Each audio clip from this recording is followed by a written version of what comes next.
प्रणाम प्रणाम सर। सभी को, नमस्कार, प्रणाम प्रणाम।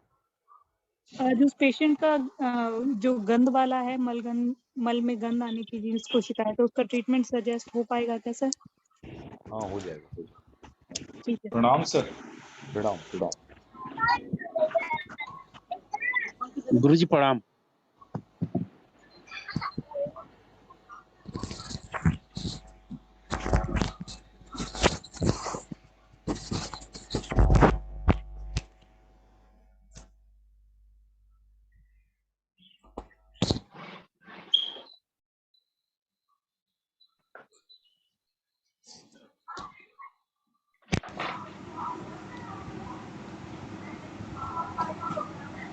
प्रणाम सभी को। मैं डॉक्टर हरि हूँ, बिलासपुर रामपुर उत्तर प्रदेश से। मेरा नंबर है 9927753780।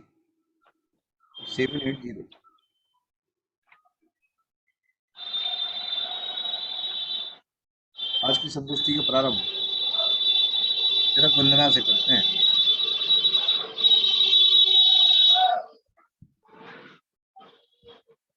यदा मतस्यावतरेण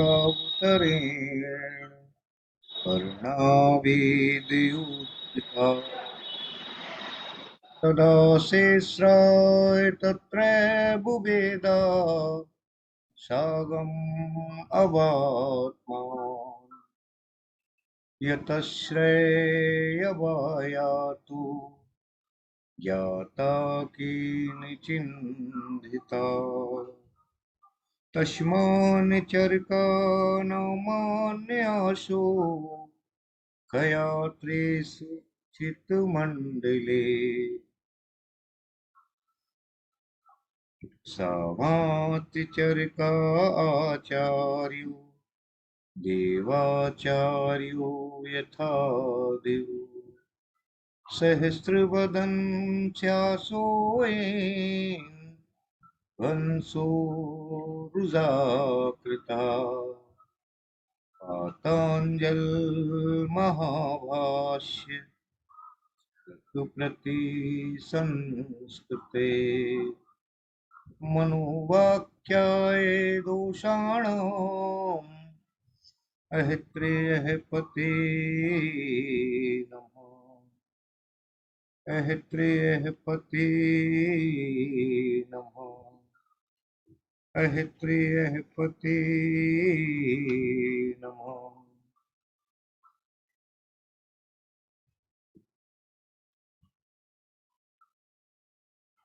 आज जिसके केस हो वो हैंड रेज करते हैं ताकि मैं अपने समय से जो है बेसिक खत्म करने के बाद फिर वो पूरे हो जाए।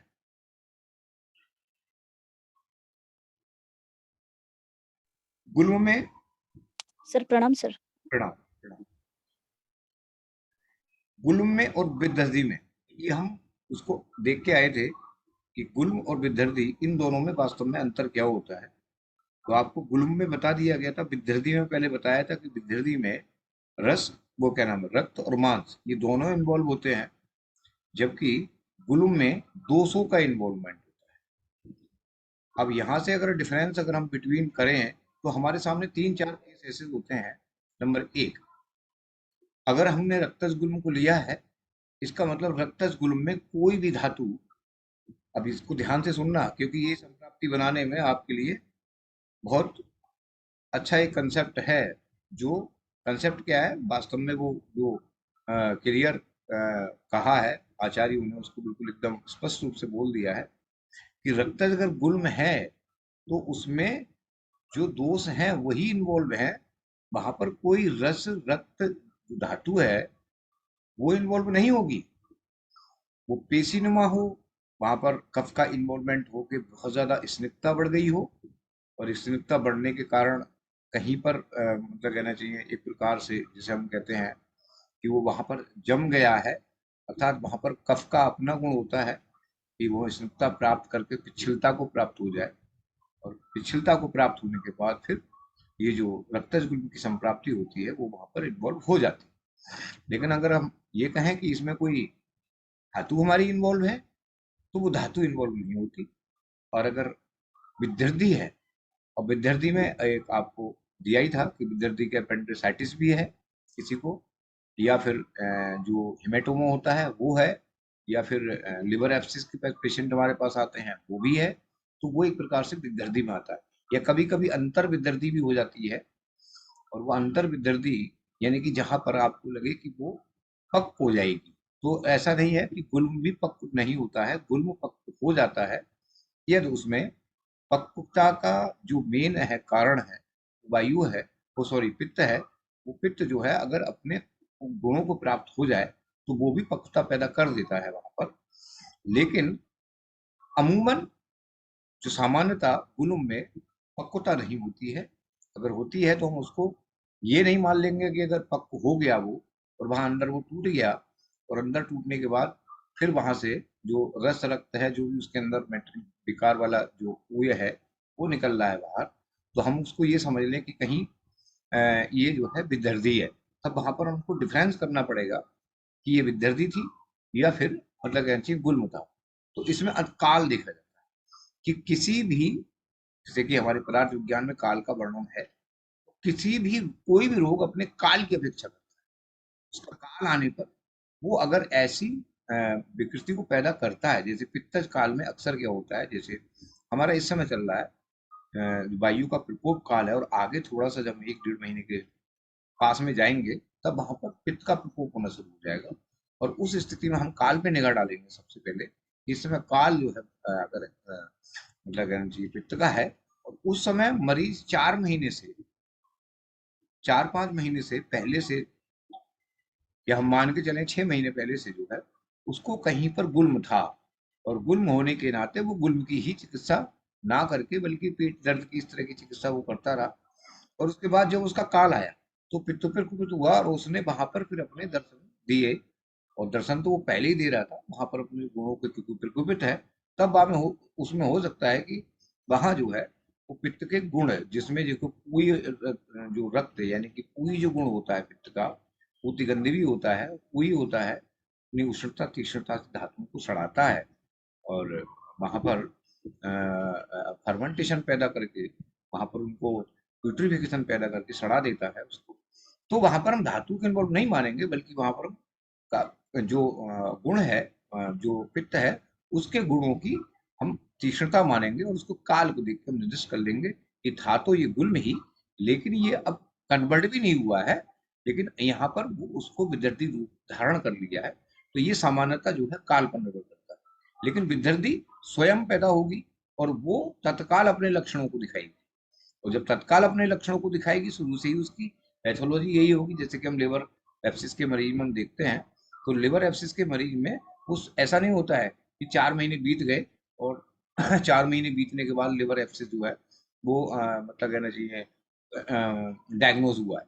वो आपको जब वो पेशेंट को परेशानी होगी तो जैसे ही वो अल्ट्रासाउंड कराएगा तो उसमें आ जाएगा कि आपको अपेंडिसाइटिस है, या कहीं हिमोटोमा है, चोट लगी है आपको कहीं। जैसे मैंने कल बताया था हमारे माननीय अमिताभ बच्चन जी को पुनीत सर ने घूसा मारा था, तो उसमें क्या हुआ था कि वहां पर विद्यार्थी उत्पन्न हुई थी, वहां पर धातुआं इन्वॉल्व हो गई थी, और उसके कारण उनको जो है वो एक प्रकार से एब्सिस बन गए थे, और वहां उनको ऑपरेशन कराना पड़ा था। ऐसी अपेंडिसाइटिस है, इस तरह से अपेंडिसाइटिस होती है। ऐसे ही लंग्स में कभी लंग्स एब्सिस हो जाते हैं। लंग्स एब्सिस में कहीं पर जो है ऐसी स्थिति आपको देखने को मिलती है कि वहां पर विद्यार्थी है, यानी कि वहां इन्फ्लेमेशन है, और वहां पर जो उसकी लंग्स की लंग्स में उपस्थित जो रक्त है और जो मांस धातु है, और वो मांस धातु भी अब हम कहेंगे कि जो मांस धातु है वो वहां पर इन्वॉल्व हो गई है। और वहां पर वेन्स कभी कभी होती क्या है, मैंने आपको पहले ही बताया था कि हमारे पास में कोई ब्रोंकिटिक्स के पेशेंट आते हैं पुराने। हाँ बिल्कुल, हाँ हाँ, ये भी है, ये भी है, सही कह रही हो संगीता जी। हमारे पास कोई बहुत ज्यादा पुराने पेशेंट आते हैं, उनकी हिस्ट्री जब हम निकालते हैं तो वो ब्रोंकिटिक्स की या किसी और दूसरे की जो मतलब दिखाई पड़ता है हमको एक्सरे में, पता नहीं क्या क्या भाषा लिखते हैं, तो वो हमको दिखाई पड़ता है, और वो चलता रहता है, उसका ऐसा चलता रहता है। तो धीरे धीरे करके क्या होता है, संप्राप्ति जब उसकी बनती है तो कभी पेशेंट क्या होता है एकदम ब्लड आना शुरू होता है। अब ब्लड आना शुरू होता है तो पेशेंट घबरा जाता है, और वो सोचता है कि मेरे को, और ये था तो उसको बहुत दिनों से घबरा जाता है कि मेरे को टीबी हो गई, लेकिन अक्सर उसमें क्षय का रोग होता नहीं है उसको, तो उसमें क्या होता है कि उरछत, जब कंडीशन बताई आचार्यों ने एक शब्द दिया उरछत। उरछत का अपना एक बहुत बड़ा कंसेप्ट है। उरछत को कहने से और उसको डायग्नोसिस करने में ये बहुत बड़ा अंतर होता है कि उरछत को हम कैसे करें। तो उरछत की फिर हम निकालते हैं कि कहीं ऐसा तो नहीं है कि इसको टीबी रही हो और इसको पता ना चले। तब क्या होता है कि वहां की जो हमारी वैक्यूल जो क्या नाम है, जो आर्टरी, सॉरी, जो ब्रोंक्यूल्स होते हैं, उन ब्रोंक्यूल्स में वो निस्तेज पड़े होते हैं और रक्त जो है उसके अंदर भरा होता है और वो अपने काल पे आता है और वो लटका होता है, कैविटेशन होता है और वो लटका रहता है। जैसे फॉर एग्जांपल ये कैविटी है, सामने से दिख रही है ना आप, ये कैविटी है और उसमें ये वेन जो है ऐसे करके लटकी हुई है, ऐसे लटक गई और कैविटी यहाँ पर ही पूरी दिख रही है आपको, ये देख रहे हैं, ये कैविटी पूरी दिख रही है और दिखने के बाद जो है ये वेन लटकी हुई है इसमें, और यहाँ पर इसके एंड पार्ट में क्या है, ब्लड भरा हुआ है। वो कभी रहा होगा उसको और उसको पता भी नहीं चलेगी मेरे को जो है, जो हाँ बिल्कुल सही कह रहा हूँ, हाँ बिल्कुल सही कह रहे हैं पवन जी, उसे पता भी नहीं चलती कि मेरे को ये ट्यूबरक्लोसिस हो चुकी है। और बाद में जब उसको ये सब कुछ खत्म हो जाता है तब बहुत झटके से कभी उसको खांसी जुकाम बुखार हुआ और बुखार सा होने के बाद जो है उसको लगा कि मेरे को थोड़ी सी खांसी आ रही है, उसी बीच उसको थोड़ा सा ब्लड आ गया और फिर वो, क्योंकि वो ब्लड एकदम तो निकलेगा नहीं, तो वो धीरे धीरे करके उसको निकालती है वायु। और फिर वो जब वो आता रहता है 10-20 दिन, तब पेशेंट चेक कराता है तो उसमें टीबी भी नहीं आती है। तब वहां पर बोलते हैं आपको कहीं ऐसा कुछ हुआ है, हेमाटोमा है और जमा हुआ है, ये विदर्दी का रूप धारण कर लिया है, तो उसको लंग्स एब्सिस में वो घोषित कर देते हैं। और इसकी चिकित्सा तो क्योंकि उनके पास है नहीं, तो फिर वो वहां से हार जाते हैं और फाइनली वो फिर उसको टीबी की दवाइयाँ खिलाना शुरू कर देते हैं कि आपको यही दवाई खिलाते हैं, और है ही उनके पास ये, तो खैर उनकी कमी नहीं है, उनकी पैथी की कोई कमी नहीं है, जितना है आदमी अपनी पैथी में उतना ही करेगा, किसी को हम कोई वो नहीं कर रहे हैं, तो वो शुरू कर देते हैं। लेकिन हमारे पास जब पेशेंट आ रहा है तो हमको सोचना पड़ेगा कि ये गुल्म है या विदर्दी है, क्योंकि गुल्म के स्थान भी उन्होंने जगह जगह जो 3 मुख्य रूप से बताए हैं उसके अनुसार ही। अब हृदय की गुल्म होता है किसी के लिए, तो वो आगे अब हम डिस्कस करेंगे। इतना करने के बाद फिर जब हमने ये देख लिया और उसकी पूरी संप्राप्ति भी आपको बता दी थी,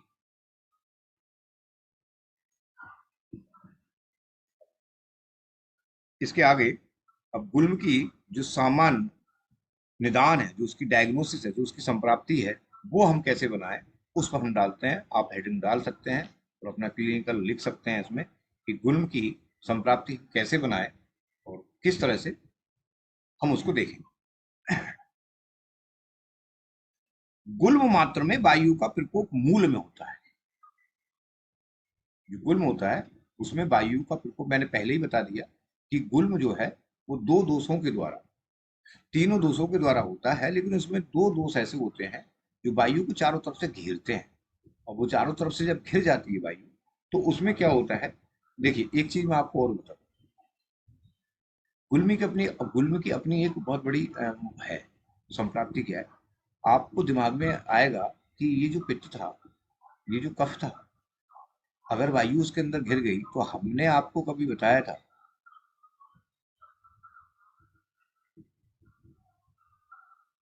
हाँ बिल्कुल हो सकता है वो छत तो किसी भी स्थिति में कोई पेड़ से गिर जाए, फट जाए फेफड़ा, तो वो भी वो क्षति होता है, उसको भी छत में अपघातज भी वो क्षत हो जाता है।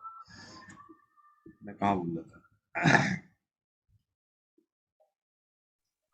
गुल्म की संप्राप्ति, उसमें आप कह रहे थे सर पित्त और कफ को हाँ कुछ बारे में बताओ। हैं, हाँ तो हम जब बोलते हैं, और हम पहले पढ़ के आए हैं, जब वायु को चारों तरफ से उन्होंने घेर लिया, आवरण कर दिया उसका, तो क्या वायु इतनी बलवान नहीं थी जो उस दोष को सुखा डालती था? जब सुखाती उसके लिए, जब वो इतना शरीर के अंदर सुखा सकती है, तो दोष को क्यों नहीं सुखा सकती? वहां पर दोष को सुखा देती थी। लेकिन था क्या कि कुछ गुण उसके दोष के ऐसे थे जो वायु से मिलते जुलते थे। वायु से मिलते जुलता था, हालांकि किसी का गुण होता नहीं है, लेकिन वायु की जो अपनी योग वाहिता का गुण होता है उससे कहीं कोई मिलता जुलता होगा। और जब योग वाहिता में वायु गुण आ जाती है तो वो अपने कुछ गुणों को त्याग देती है। जैसे अगर वो शीतलता को प्राप्त होगी तो लवता का गुण खत्म हो जाएगा, रूक्षता का गुण जो है उसका खत्म हो जाएगा, और जो उसका जो वो स्वभाव से जो है वो शीत तो थी, लेकिन और शीत हो गई उसके संपर्क आने से। जो आप कुछ लोग नए हैं, मैं उनको बता देता हूँ कि अगर हमारा वायु को अगर हम बर्फ से गुजारेंगे तो ठंडा हो जाएगी। ठीक है, ठंडी तो थी, अब ठंडी के दिनों में भी ठंडी वायु होती है, शीत होती है, लेकिन अगर उसको हम बर्फ से और गुजार देंगे तो वो और ज्यादा शीत हो जाएगी, तब उसको कहेंगे हम शीत गुण है। अन्यथा वायु अनउष्ण शीत वैशेषिक दर्शन और आर्यवीद में उसको माना गया कि ये, और वो शीतता का बहुत बड़ा कंसेप्ट है कि वो क्यों कहा है वायु को शीतता, ये जब मैं आपको पंचभौतिक चिकित्सा पढ़ाऊंगा तब उसमें बताऊंगा कि वायु को शीत गुण कहे क्यों दिया।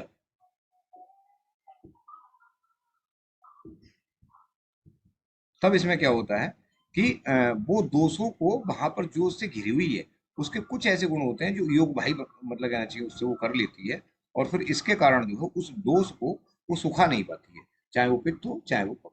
अब पित्त में क्या हो सकता है, पित्त में हो सकता है उस समय स्निग्धता ज्यादा रही, इसमें स्निग्धता ज्यादा होती हो, और पित्त में स्निग्धता ज्यादा होगी तो वायु को डर तो सिर्फ स्निग्धता से लगता है, यानी कि वहां पर स्नेह पार्ट ज्यादा होगा तो वायु वहां पर उसको करने करके भी कुछ नहीं कर पाएगी। ऐसी कफ में अगर स्निग्धता गुरुता ज्यादा है तो उसको वो नहीं कर पाएगी।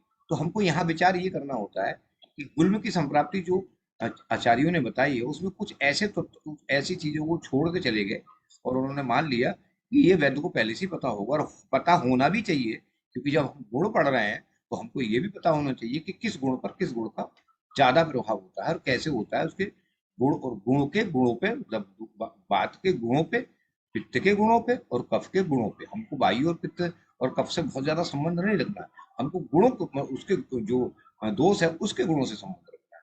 तो वहां पर हमको बस ये चीज समझ में आएगी, दिमाग में आएगा ही आएगा कि जब वायु किसी के अंदर प्रवेश करती है तो वहां पर वो अपने इन धर्मों को बढ़ाती है, गुण धर्म को बढ़ाती है। तो जब वो पित्त ने अगर ऐसा काम किया और कफ ने अगर ऐसा काम कर दिया तो उसने उसको सोखा कोई नहीं, क्योंकि उसका कार्य ही यही है। तो कार्य वायु का कर्म क्या है, दोषों संशोषण, दोषों का संशोषण करना। लेकिन यहाँ पर वो नियम फेल कैसे हो गया, तब वहां पर हम उसको ना ठहरा के जिससे वो घिरी हुई है, जिससे उसका आवरण हुआ है, उसके दोषों पर निगाह डालेंगे कि यह, और संप्राप्ति तभी भंग करेंगे। मैं इतना जो बोल रहा हूँ ना वो इसलिए नहीं बोल रहा हूँ, संप्राप्ति हम तभी भंग करेंगे जब हम देख लेंगे कि ये कफज गुण है, और इस कफज गुण में अगर हमने कफ के गुणों को नहीं कम किया तो वायु किसी कीमत पर कुछ नहीं कर सकती और हम उसकी संप्राप्ति तोड़ ही नहीं सकते। अगर पित्तज गुण है तो हमको पित्त के गुणों को दृष्टि में रखना होगा, और पित्त के गुणों को दृष्टि में रखकर फिर हम पित्त की जब चिकित्सा करेंगे तब हम उसकी संप्राप्ति को भंग कर पाएंगे। मैं अक्सर देता हूँ फाइब्रॉइड जैसे कंडीशन होता है उसमें जितने भी ड्रग देता हूँ वो मैं सब पित्त सामग्री ड्रग देता हूँ, क्योंकि मुझे पता है कि इसमें वायु का कोई दोष है नहीं जल्दी, क्योंकि वायु का दोष इतना है कि जो बेकार वाला मटेरियल था वो अपना अधोगामी उसी के दोष के अनुसार वो अधोगामी को उसको खींच के नहीं लेगी, बल्कि वो उसके प्रभाव से नीचे चले गए, क्योंकि इसमें जल और पृथ्वी महाभूत दोनों थे तो वो चले गए उसमें, और जाने के बाद वायु ने अपना काम कर दिया, उसको वहीं पर एक जगह रोक दिया। अब वहां पर दुखता क्यों, अब यहाँ पर ये समझने की जरूरत है कि आपको फाइब्राइड की जो संप्राप्ति है वो मैं आपको समझाता चला जा रहा हूँ, और जो गुल्मों की संप्राप्ति वो भी समझाता चला जा रहा हूँ। वहां पर उसने इसलिए रोक दिया उसके लिए क्योंकि जब वायु प्रकुपित हुई और वहां ले गई उसके लिए, और ले जाने के बाद जब वो किसमें यूट्रस में पहुंच गई, और पहुंचने के बाद वो उसका मुख्य स्थान है, तो यूट्रस के अंदर जो स्निग्धता थी, आप यहाँ पर समझने की जरूरत है, वो उसका तो कुछ नहीं करी, वो उसका तो कुछ कर भी नहीं सकती, क्योंकि उसके जो गुण थे उस दोष के जिससे वो आवृत हुई थी उसका तो वो अगर करना चाहती तो वो उसको नीचे ही नहीं लेके आती, और ना ही दोष लेके नीचे आता, और हिम्मत नहीं होती कि दोष जो है वो नीचे आ जाए वायु के साथ, लेकिन वो उसके बस में था ही नहीं, और उसने जो है अपने ही आशाय में लाकर उसको छोड़ दिया कि आप यहाँ पर रहो। लेकिन जहां उसने छोड़ा उसने उस असहाय से ही स्निग्धता खत्म करना चाहिए,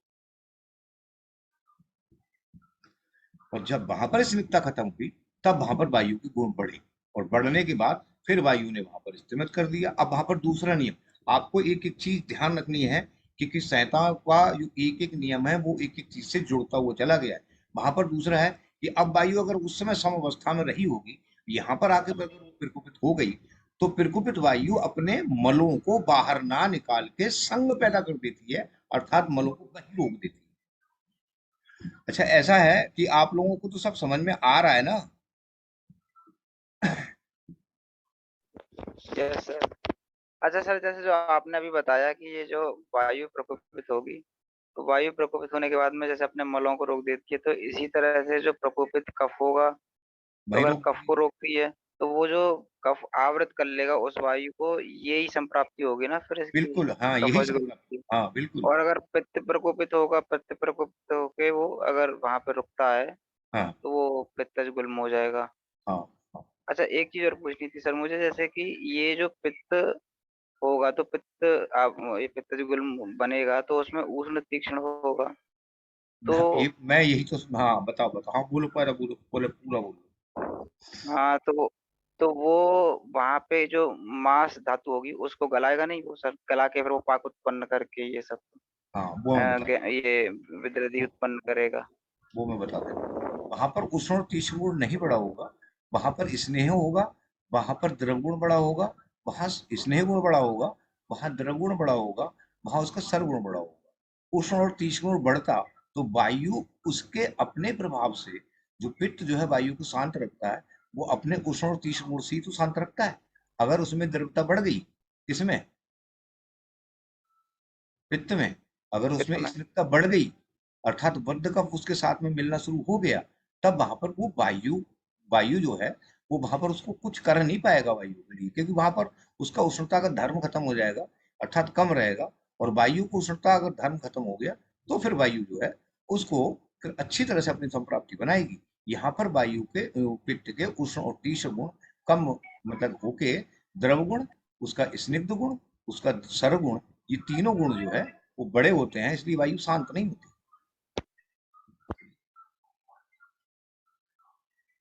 सर ये जो आपने फाइब्रॉइड में, प्रणाम सर। हम्म, सर अभी जो आपने जैसे फाइब्रॉइड में बताया कि आप पित्त की चिकित्सा लेते हैं, तो सर कई बार क्या होता है कि जैसे हम देखते हैं कि पेशेंट को फाइब्रॉइड में कंटिन्यूअस ब्लीडिंग की प्रॉब्लम्स आती हैं, तो हम्म, ये तो हमें समझ में आ गया कि पित्त के गुण से हम लेके चलेंगे और फिर उसके साथ में वायु को शांत करेंगे साथ बाद में। पहले हम्म, हमें वो उसको आपने जैसे बताया कि वो कौन से गुण के लक्षण मिल रहे हैं, उसके हिसाब से उसे हम ठीक करेंगे गुण के लिए, ना कि वायु की चिकित्सा। तो हम्म, सर कई बार क्या होता है कि पेशेंट जैसे मीनोपॉज में होता है, लेकिन हम्म, उसको पीरियड्स रुक चुके हैं और हम्म, फिर उसको है, लेकिन अल्ट्रासाउंड में उसके फाइब्रॉइड्स आते हैं हम्म, और कई बार उसका साइज, नॉर्मली तो देखा गया कि मीनोपॉज के कुछ टाइम के बाद साइज रिड्यूस होने लगता है, लेकिन कई बार पेशेंट जैसे घबरा जाते हैं, तो सर क्या हमें वहां पे कफ की संप्राप्ति समझ के चलना चाहिए? ये सर मुझे थोड़ा सा अभी क्लियर नहीं हो पा रहा है, फाइब्रॉइड की संप्राप्ति को हम कैसे समझेंगे सर?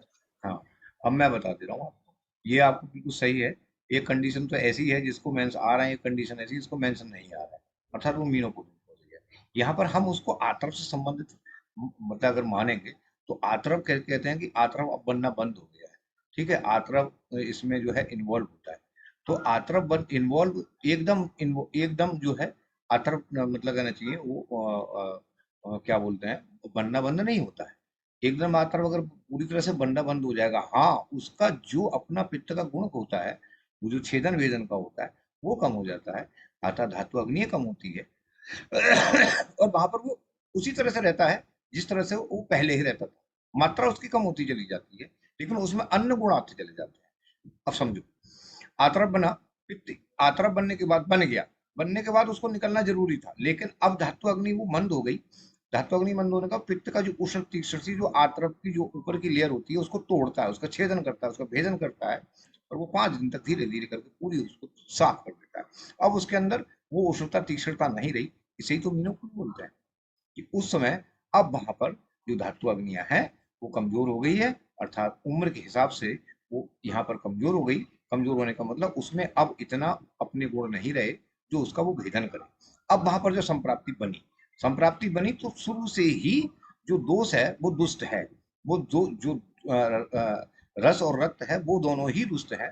तब वहां पर वो तोड़ तो सकता नहीं, तब वायु फिर वहां क्या करे, वहां पर उसको विशद गुण को प्राप्त हो नहीं सकती वायु वहां पर। तब वहां पर क्या करेगी 10 वायु, पास, कब तो, हाँ 10 तब वहां पास पर, हुआ, हाँ 70 आया। मेरा दोस्त मेरे साथ, मेरा जिगरी मिथुन करके था, हम दोनों बचपन से चड्डी पहन के बड़े हुए थे, वो साइंस लिया उसने। तब वहां पर जो कफ है ना, वो कफ को आपको पता है कि जब कफ के अंदर स्निग्धता, पिछलता, स्थिरता जब पैदा हो जाएगी, तब वो वहां पर रुक जाएगा। अब पित्त कुछ कर नहीं सकता उसे निकालने के लिए, और वायु वहां पर पिलवद इतनी है नहीं कि उसको तोड़ के बाहर निकाल दे। तभी तो आचार्यों ने कहा कि 9 महीने के बाद वैद्य को देख ले कि गर्भावस्था नहीं है लेकिन रक्तज गुल्म है, तब सिद्ध औषधियों से योनि में विभिन्न प्रकार के क्षारों को डालकर जो रक्तज गुल्म है उसका छेदन भेदन करना चाहिए। सर इसको दोबारा बताना एक बार। देखो आचार्यों ने रक्तज गुल्म में क्या कहा कि उसका योनि मार्ग से 4 बार जो भी बताए उन्होंने बढ़ती वगैरह बताई हैं वो आप उसमें पढ़ेंगे, तब वहां पर लगा के और वहां पर जो गुल्म है उसका छेदन भेदन करना चाहिए। और छेदन भेदन जब करेंगे तो वहां पर क्षार का क्या मतलब वो लगा, वहां जो औषधियां अग्नि प्रधान है उनका क्या मतलब वो लगा, उनका मतलब ही यही था कि वहां पर जो धातु अग्नियां थी जो वहां काम कर रही थी, अर्थात अगर हम पित्त को ही मान लें तो वहां पर ही हम कहेंगे कि जो पित्त यहाँ काम कर रहा था उसमें इतने गुण जो नहीं थे, उसके उष्ण और तीक्ष्ण गुण इतने शांत हो गए थे कि वो जो आतरफ बन रहा था, ऊपर से एक मेम्ब्रेन जिसे क्या बोलते हैं,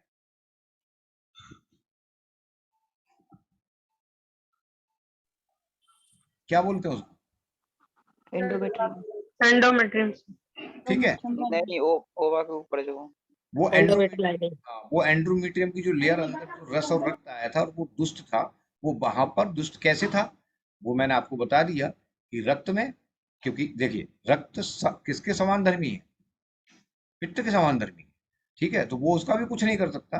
तब वहां पर कफ जो है वो अपनी स्निग्धता को प्राप्त हो जाएगा, अपनी पिछलता को प्राप्त हो जाएगा, अपनी स्थिरता को प्राप्त हो जाएगा, और मंद गुण उसका पैदा वहां हो जाएगा और वो वहीं रुक जाएगा और रक्त मिश्रित होगा, क्योंकि वो तब वहां पर उन्होंने कहा कि यहाँ पर अब उसको तोड़ने के लिए आप ऐसी औषधियों का प्रयोग करें जो कि उसका छेदन भेदन करें, और जब उसका छेदन भेदन आप करेंगे तब वहां पर जाके आपको ये संप्राप्ति टूटेगी, फिर जो मतलब कहना चाहिए। हम पित्त की चिकित्सा क्यों कर रहे हैं, हम पित्त की चिकित्सा ये इसलिए कर रहे हैं कि पित्त के अंदर जो उष्ण और तीक्ष्ण है वो बलवान हो, वो बढ़े, और वो बढ़ेंगे तो वो ही उसका छेदन भेदन कर पाएंगे। अन्यथा हम वायु से अपेक्षा कर सकते हैं कि उसका गुण ही नहीं है छेदन, उसका तो सीधा अगर कोई भी अगर उसका विशद गुण बढ़ गया तो शरीर में तोड़ फोड़ कर डालेगी वो, जैसे कि हमारे प्लेटलेट्स होती हैं, लेकिन उसको हमको नहीं बढ़ाना है, हमको पित्त के गुणों को बढ़ाना है और उसके कर्मों को ठीक करना है कि इसके जितने भी गुण है वो अच्छी तरह से हो जाए और ये खुद जाके वहां पर छेदन भेदन कर दे। और जब अभी एक कहा कि जब परफ्यूज ब्लीडिंग हो जाती है उसकी, तब हम ये समझें कि वहां पर उसका भेदन हुआ है और वायु ने अपने जो मल रूप में है वो उसको निकालना शुरू कर दिया है और वो परफ्यूज रूप से निकालती है। किसी किसी को बहुत ज्यादा ब्लीडिंग हो जाती है और पेशेंट जो है परेशान हो जाता है कि मेरे को है, तब आप समझें जितना बड़ा आपका गुल्म होगा उससे बड़ा मतलब उतनी ही ज्यादा उसकी मतलब कहना चाहिए जो क्या बोलते हैं जो मल निकालने की प्रवृत्ति होगी वो बड़ी होगी। वायु अगर एकदम बढ़ रही है तो आप समझे कि वायु यहाँ पर विकुपित अवस्था में थी और अब उसको रास्ता मिल गया, अब वो निकाल के इसको खुद के रास्ता, क्योंकि है तक होता क्या है कि हमको रास्ता भी तो चाहिए वायु को निकालने का, हम उसके साथ में अनुलोमन औषधि भी दे रहे हैं, वायु अनुलोम भी होने जा रही है, तब वो फिर अपने सामावस्था को प्राप्त होकर मल को बाहर निकालती है।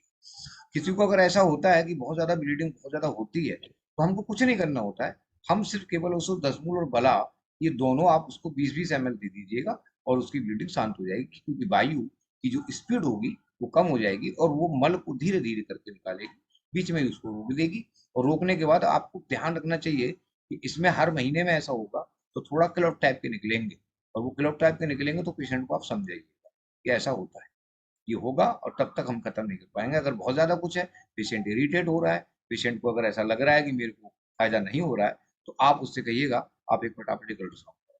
जब उसका अल्ट्रासाउंड करके होता क्या है कि जैसे जैसे हमारे एंडोमेट्रियम ये ऐसे करके गुल्म था और गुल्म से थोड़ा सा मेटेरियल हमारा निकल गया और एंडोमेट्रियम उठी हुई लग रही है, क्योंकि वास्तव में लेयर कौन सी थी, ये ऐसी लेयर थी, इसके अंदर ऐसे करके भरता था क्या हमारा अतरफ, ऐसे करके हुआ, और जब ऐसे करके हुआ तब वहां पर उसकी स्ट्रक्चर चेंज हुई, और जब स्ट्रक्चर चेंज हुई वायु ने फिर उसको निकाल दिया और ईओ करके लिया है।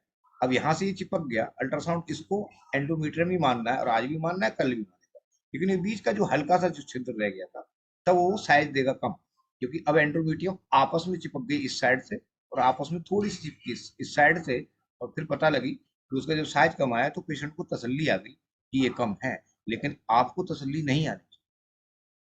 उसका कारण है कि अभी पूरी तरह से उसकी जो लेयर थी अंदर वाली और बाहर वाली, वो आपस में चिपकी नहीं है, अभी अवकाश है। और अगर ये पूरी तरह से खाली हो गया एक बार में, तो वायु फिर प्रवेश कर जाएगी और वही संप्राप्ति होगी जो कि हमारे एसाइटिस के अंदर।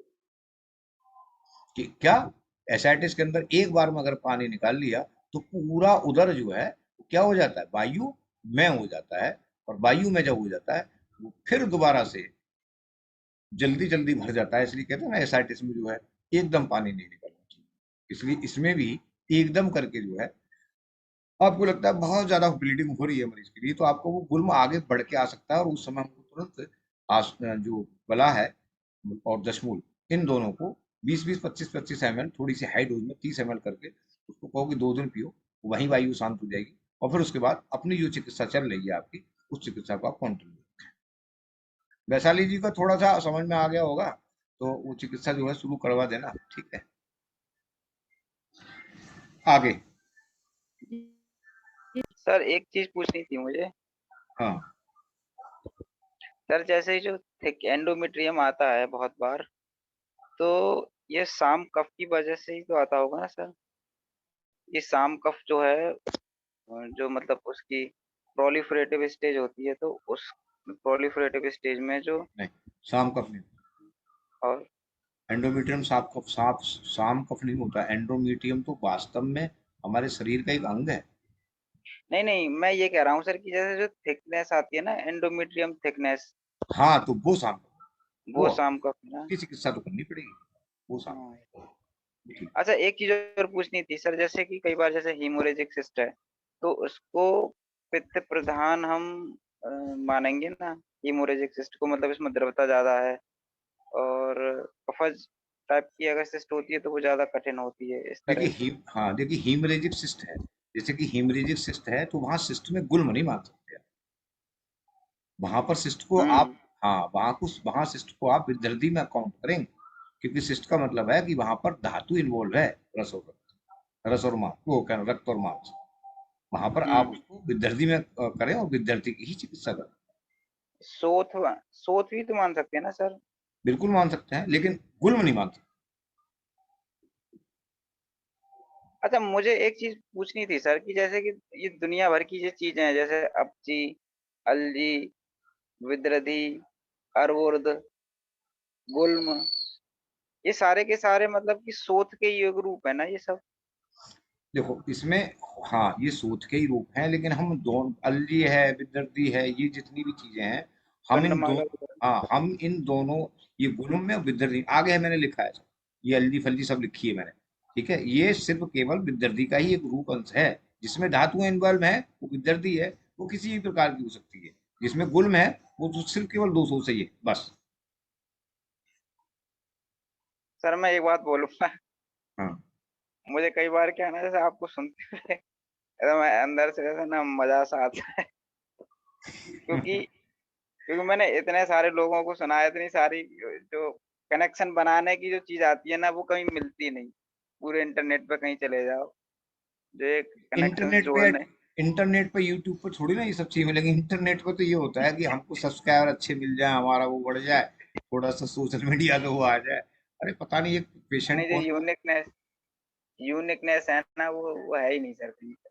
आज एक पेशेंट आया था, सोराइसिस थी उसको, उसने वो यूट्यूब पे पढ़ लिया था, उस वो पढ़ लिया होगा कभी 2-3 महीने पहले। अब सोराइसिस का तो इलाज गया भाग की दूर, वो चला गया डिप्रेशन में।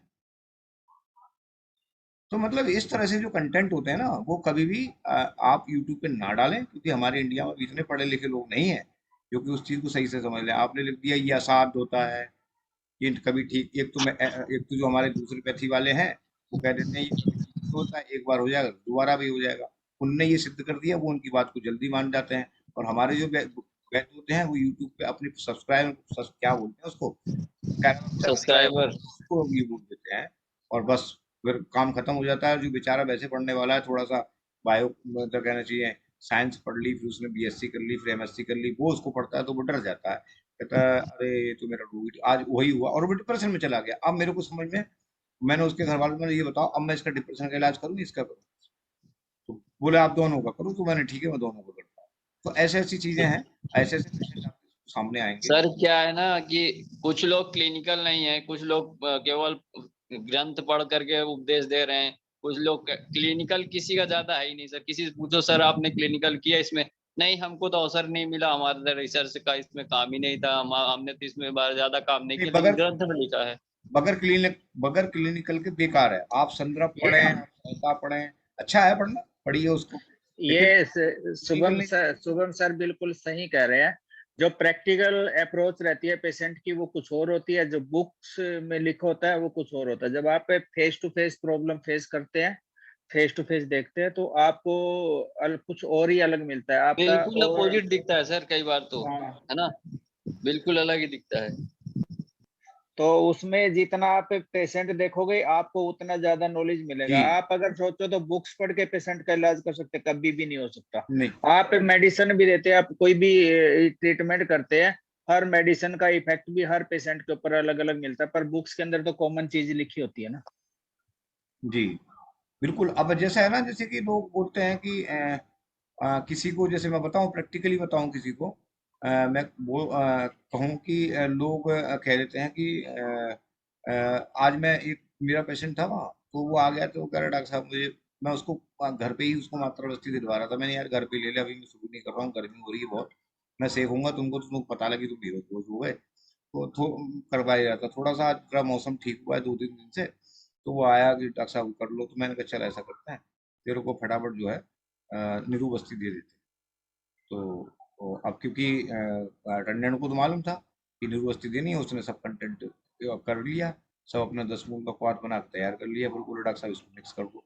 मैंने कहा कुछ मत कर, इसमें मिक्स करने की कोई जरूरत नहीं है कुछ, केवल इसमें गौमूत्र मिला। बोले कितना? मैंने कहा 250 ग्राम गौमूत्र, 250 ग्राम वो पिला दी। बोले हैं ये तो मैंने कभी नहीं कराया अब तक, आप मुझे बता रहे हैं। मैंने कहा जितना मैं कह रहा हूँ उतना कर ले, और इसमें 15 ग्राम कम से कम सेंधा नमक मिला दे, और कोई भी चीज नहीं डालनी है, ना शहद डालना है इसके अंदर, ना कोई तेल डालना, कुछ नहीं डालना, केवल ऐसे ही देना। बताओ। और पेशेंट पता है किसका था? रक्तज ग्रहणी का। किसका? रक्तज ग्रहणी का। सर 15 ग्राम आपने नमक, सेंधा नमक डलवा दिया, उसको कुछ हुआ नहीं? सेंधा नमक डलवा दिया, और मजे की बात ये देखो, गौमूत्र में 250 ग्राम 250 ml 250 गौमूत्र डलवा दिए मैंने उसमें, और 300 ml क्वाथ लिया 10 मूल का, और फिर मैंने उसको दिलवा दिया। मैंने इसको यही देना है। अब वो चक्कर में पड़ गया, मैंने आज तक ऐसे किया, मैं इसको देना है, इसको दे, दिमाग खराब मत कर। कारण क्या था कि पेशेंट बता रहा था कि मेरे को जो मोशन होता है मुझे, वो मोशन सुबह के लिए जब मुझे एक ही बार मतलब कहना चाहिए जो आता है, परफ्यूज ब्लीडिंग होती है, और फिर उसके बाद अगर मैं 4 बार भी चला जाऊं तो फिर मुझे ब्लीडिंग नहीं होती। समझो, ब्लीडिंग अगर वहां मुझे नहीं होती है, अक्सर रक्तज ग्रहणी में होता क्या है कि रक्तज ग्रहणी में जब भी पेशेंट जाएगा तो थोड़ा बहुत ब्लड लग के आया, या पहले आया, या बाद में आया, या उसके साथ मिश्रित हो गया है, या काला रंग हो, रात को निकल गया हो, तो अगर रात में लेटरिन नहीं लगी हो उसे, सुबह जाए तो काला काला हो जाता है। अगर ये पेशेंट सब कंप्लेंट बताता है तो हमको फिर वहां पर तीक्ष्ण बस्ती नहीं देनी चाहिए, और देते भी नहीं है। लेकिन यहाँ पर मुझे तीक्ष्णता इसलिए लगी कि वो परफ्यूज ब्लीडिंग, मतलब वो कहता है कम से कम मेरा एक बार में मान के चलो कि 10 से लेकर 15 ml तक ब्लड निकलता है, और फिर उसके बाद होता क्या है कि मेरे पेट में नीचे खिंचाव होता है। उसके बाद ऐसा लगता है कि जो मेरा जो पक्वाशय है, अर्थात जो मेरा मल का पार्ट है, वो जो मल का द्वार है, वो ऊपर की तरफ खिंच रहा है। जो यहाँ पर, अब यहाँ पर 2 संप्राप्ति एक साथ बन रही है, तो वायु क्या कर रही है? मैंने बताया था, वायु की मल विक्षेपण की जो क्रिया है वो बहुत तेज करके है, और जो बहुत तेज करके होती है तब वायु क्या करती है, एकदम निकाल तो देती है, निकालने के बाद फिर जो अंदर स्रोतस होते हैं उनको बंद कर लेती है, और उसकी गति ऊपर को जाती है। अब आपने खाली पेट तो दे दी वो, मतलब कहना चाहिए पेशेंट हो गया। अब आपने क्या काम किया कि मैंने क्या काम किया कि उसको ये 3 चीजें मिला के, जो भी बहुत तीक्ष्णता के हिसाब से उसको दे दी। करेंगे क्या जाकर?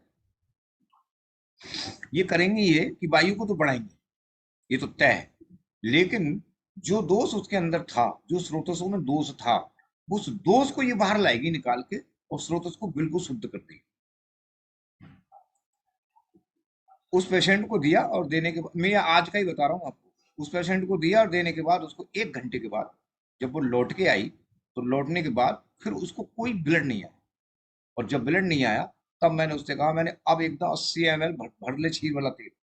बोले क्या मतलब, कल दी जाएगी डॉक्टर साहब, आज तो ये हो गया, अभी तो ये उसको वो दी गई है। फिर मैं रुका नहीं, मैंने कहा जितना मैं कह रहा हूँ उतना कर। अब तुमको फटाफट अब पेशेंट को 2 घंटे हो गए, कुछ खिलाते पिलाते, चाय बिस्कुट वहीं मंगवाए उसको मैंने, तो ये खा ले भैया यहाँ पर कुछ, और घर से अगर कुछ मंगवाना चाहे तो मंगवा ले। तो सेब 2 सेब खिलवाए उसको, और खिलवाने के बाद मुझे पायलोरिक जो स्फिंक्टर था वो बंद करना था, और मैंने उसको मैंने कुछ भी हो इस समय तू ये मत देख कि आहार विहार है कैसा है, इसको फटाफट कुछ खिला, 1 बिस्कुट का पैकेट खिलाया, चाय पिलाई, 2 सेब खिलाए, और खाने के बाद तुरंत मैंने जो 2 घंटे के बाद अनुवासन सीधे जो है 100 ml दे दी एक बार, और एक बार में देने के बाद फिर मैंने 2 घंटे रोका, 2:30 बजे मैं चला, 2:30 बजे पेशेंट को भेजा, और फिर पेशेंट बोला अब मेरे कोई खिंचाव नहीं हो रहा है, मैंने अब घर जाओ और कल जो है सुबह आना। कारण क्या था कि वहां पर जो दोष था वो तो दोष निकाल रही थी, लेकिन वो खुद उद्गति को प्राप्त हो रही थी उसके बाद, और पेशेंट खिंचाव बता रहा था कि मेरा एनएस का पार्ट ऊपर खिंच रहा है। अब मैं सहताओं में चला जाऊं, तो सहताओं में जब जाऊंगा तो उसमें कहा है कि नीरुबस्ती आपको ऐसी देनी चाहिए जो स्रोतसों को वहां पर खोल दे, तो वही काम किया मैंने। स्रोतस वहां पर खोले नहीं, वहां पर स्रोतस मल के द्वारा नहीं खोले हुए थे, वहां खुद वायु पिचकाई हुई थी उसको, जैसे मैंने बताया था। किसमें कौन सी डिजीज होती है जिसमें संकोच गुण पैदा होता है? एवियन में बता एवियन में वही चीज वहां हो रही थी। और मैं ये बताऊं कि मेरा जो अपना क्लिनिकल एक्सपीरियंस है, ऐसे पेशेंट आपको बहुत कम मात्रा में, यानी 100 में आपको 4-5 मिलेंगे। अगर आपके पास रक्त ग्रहणी के 100 मरीज आए तो उसमें 4 मरीज आपको ऐसे मिलेंगे, तो वो 4 मरीजों को सोचना और 94 पे सोचना, ये दोनों में अंतर हो जाता है। तो इस तरह से हमको सोचना पड़ता है कि हो क्या रहा है। उसका जो नीचे का पार्ट है उसका, वास्तव में उसका दबाव नीचे होना चाहिए, जो हमारा दबाव होता है उसका वो नीचे होना चाहिए, और उसका ऊपर हो रहा था। और जब ऊपर होता है तो वायु विट्लोम गति को प्राप्त होकर जितने भी स्रोत थे उनको बंद कर रही थी, मल तो बाहर आ ही नहीं रहा था और उसको बंद कर दी। तो उसको शांत करने के लिए कि तीक्ष्ण बस्ती किसी से तरह से दो और इसको अनुलोम करो, और जब उसका अनुलोमन हुआ तो उसको फिर दोबारा शांति के लिए 100 ml की 2 घंटे के बाद ही उसको अनुवासन बस। अब सुबह तो सर आपने जो अनुवासन बस्ती दी थी वो इसीलिए दी होगी ना कि वायु और ज्यादा वो प्रकोपित ना हो जाए। अगर मैं कल तक इंतजार करता तो पेशेंट रात में रोता। हाँ, वो और ज्यादा खिंचाव करके वो दर्द करती है, वायु समन होगी उससे। जी, तो वहां पर हमको अपनी तर्क बुद्धि याद होनी चाहिए, तर्क बुद्धि करनी चाहिए।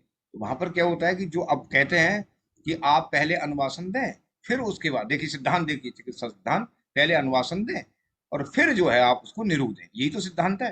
कोई भी वस्तु दे लो आप, योग दे लो, काल दे लो, ठीक है, या कर्म दे लो, कोई सी वस्तु दे लो, उसका सिद्धांत ये है कि पहले आपको अनुवासन वस्तु देनी है। लेकिन सवाल इस बात का है कि अगर मैं उस सिद्धांत में चलता और मैं उसको वहां पर देता तो वायु तो शांत होती, और अगर हो जाती तो मैं उसको 15 दिन से मात्रा बस्ती करवा रहा था। वैद्य जी इसको मिक्स नहीं दे सकते क्या है? मिक्स नहीं दे सकते? ऑयल इसमें खीर वाला ऑयल जो है वो 100 ml इसमें मिला के नहीं दे सकते थे? नहीं, मैं उसमें नहीं, मैं ना ना ना ना ना मेरे को ना ना देखिए, ऑयल का मतलब जब हम उसको अनुवासन बस्ती देते हैं उसका एक सिद्धांत होता है। अनुवासन बस्ती का सिद्धांत होता है कि आप उसको देने से पहले जिस तरह से हम देखो हम क्या करते हैं, हमारी एक सबसे बड़ी भूल इस बात की होती है कि अगर हम वमन किसी को कराते हैं या विरेचन कराते हैं तो वहां पर स्नेहन शोधन करके ये सब पूरी प्रोसेस एक सीक्वेंस वाइज कराते हैं कि हमको पहले दीपन पाचन बढ़िया देना है, फिर उसके बाद में स्नेहन देना है, उसके लक्षणों को प्राप्त करना है, और फिर उसको हम प्लान करते हैं कि हम उसको वमन या विरेचन दें। सुनने की जरूरत है। जब हम बस्ती की बात आती है तो आचार्य ने कहा है कि ना, निरुबस्ती और अनुवासन बस्ती में आप जो है स्नेह शोधन की उसकी कोई आवश्यकता है नहीं। क्यों, कोई बताएंगे?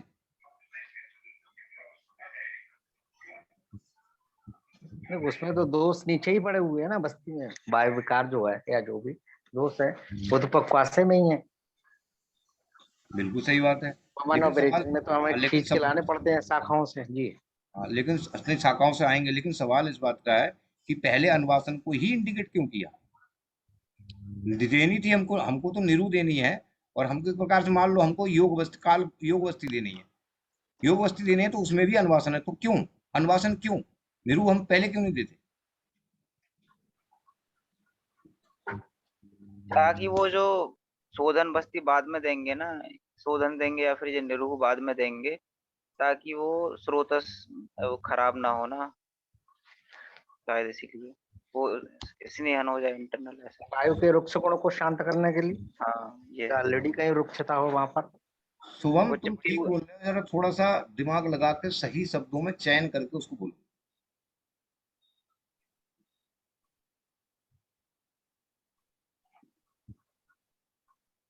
सही शब्दों में चयन करके बोलो उसका, और बिल्कुल सही बोल रहे हो। ये मैं अभी बिल्कुल तक हाँ बिल्कुल अभी राइट, मतलब बिल्कुल हाँ राइट कर हाँ रहा हूँ, लेकिन शब्दों का चयन कर लो, आगे पीछे करो शब्दों को। ठीक है ठीक है। ठीक है, मतलब सर जो हम पहले जो अनुवासन बस्ती देंगे, तो अनुवासन बस्ती हम इसीलिए देंगे ताकि ये जो स्रोतस हैं वो कहीं ना कहीं थोड़े बहुत रुक्ष भी होंगे, और इस तो उससे क्या होगा कि एक तो वो स्नेह हो जाएगा, तो वो जो स्रोतस होगा स्नेह हो जाएगा। दूसरा क्या होगा कि वो जो मल होंगे वहां पे वो भी थोड़े से मतलब चिपकेंगे सॉफ्ट हो नहीं, जाएंगे।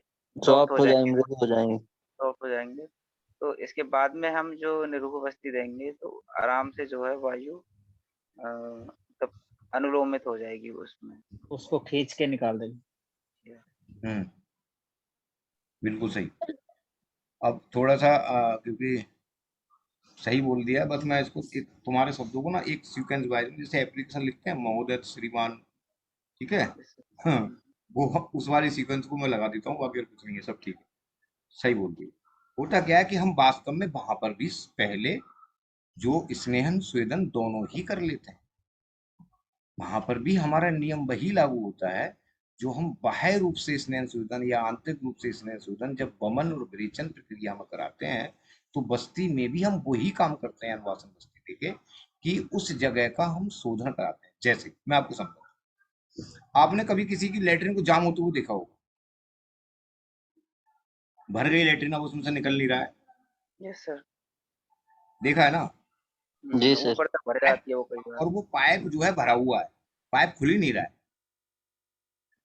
उसके पीछे जितना भी मटेरियल है, जो पाइप के आगे मटेरियल है, वो क्या है, सूखा हुआ है, वो पका हुआ है, और उसके पीछे जो मटेरियल है वो बिल्कुल एकदम लिक्विड टाइप में है या सांद्र अवस्था में। समझ में आ गया? जी सर।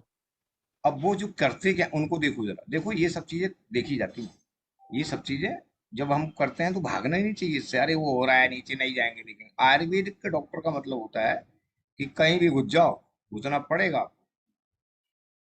आप देख रहे हो वो क्या कर रहा है, पहले पानी मार रहा है उसमें,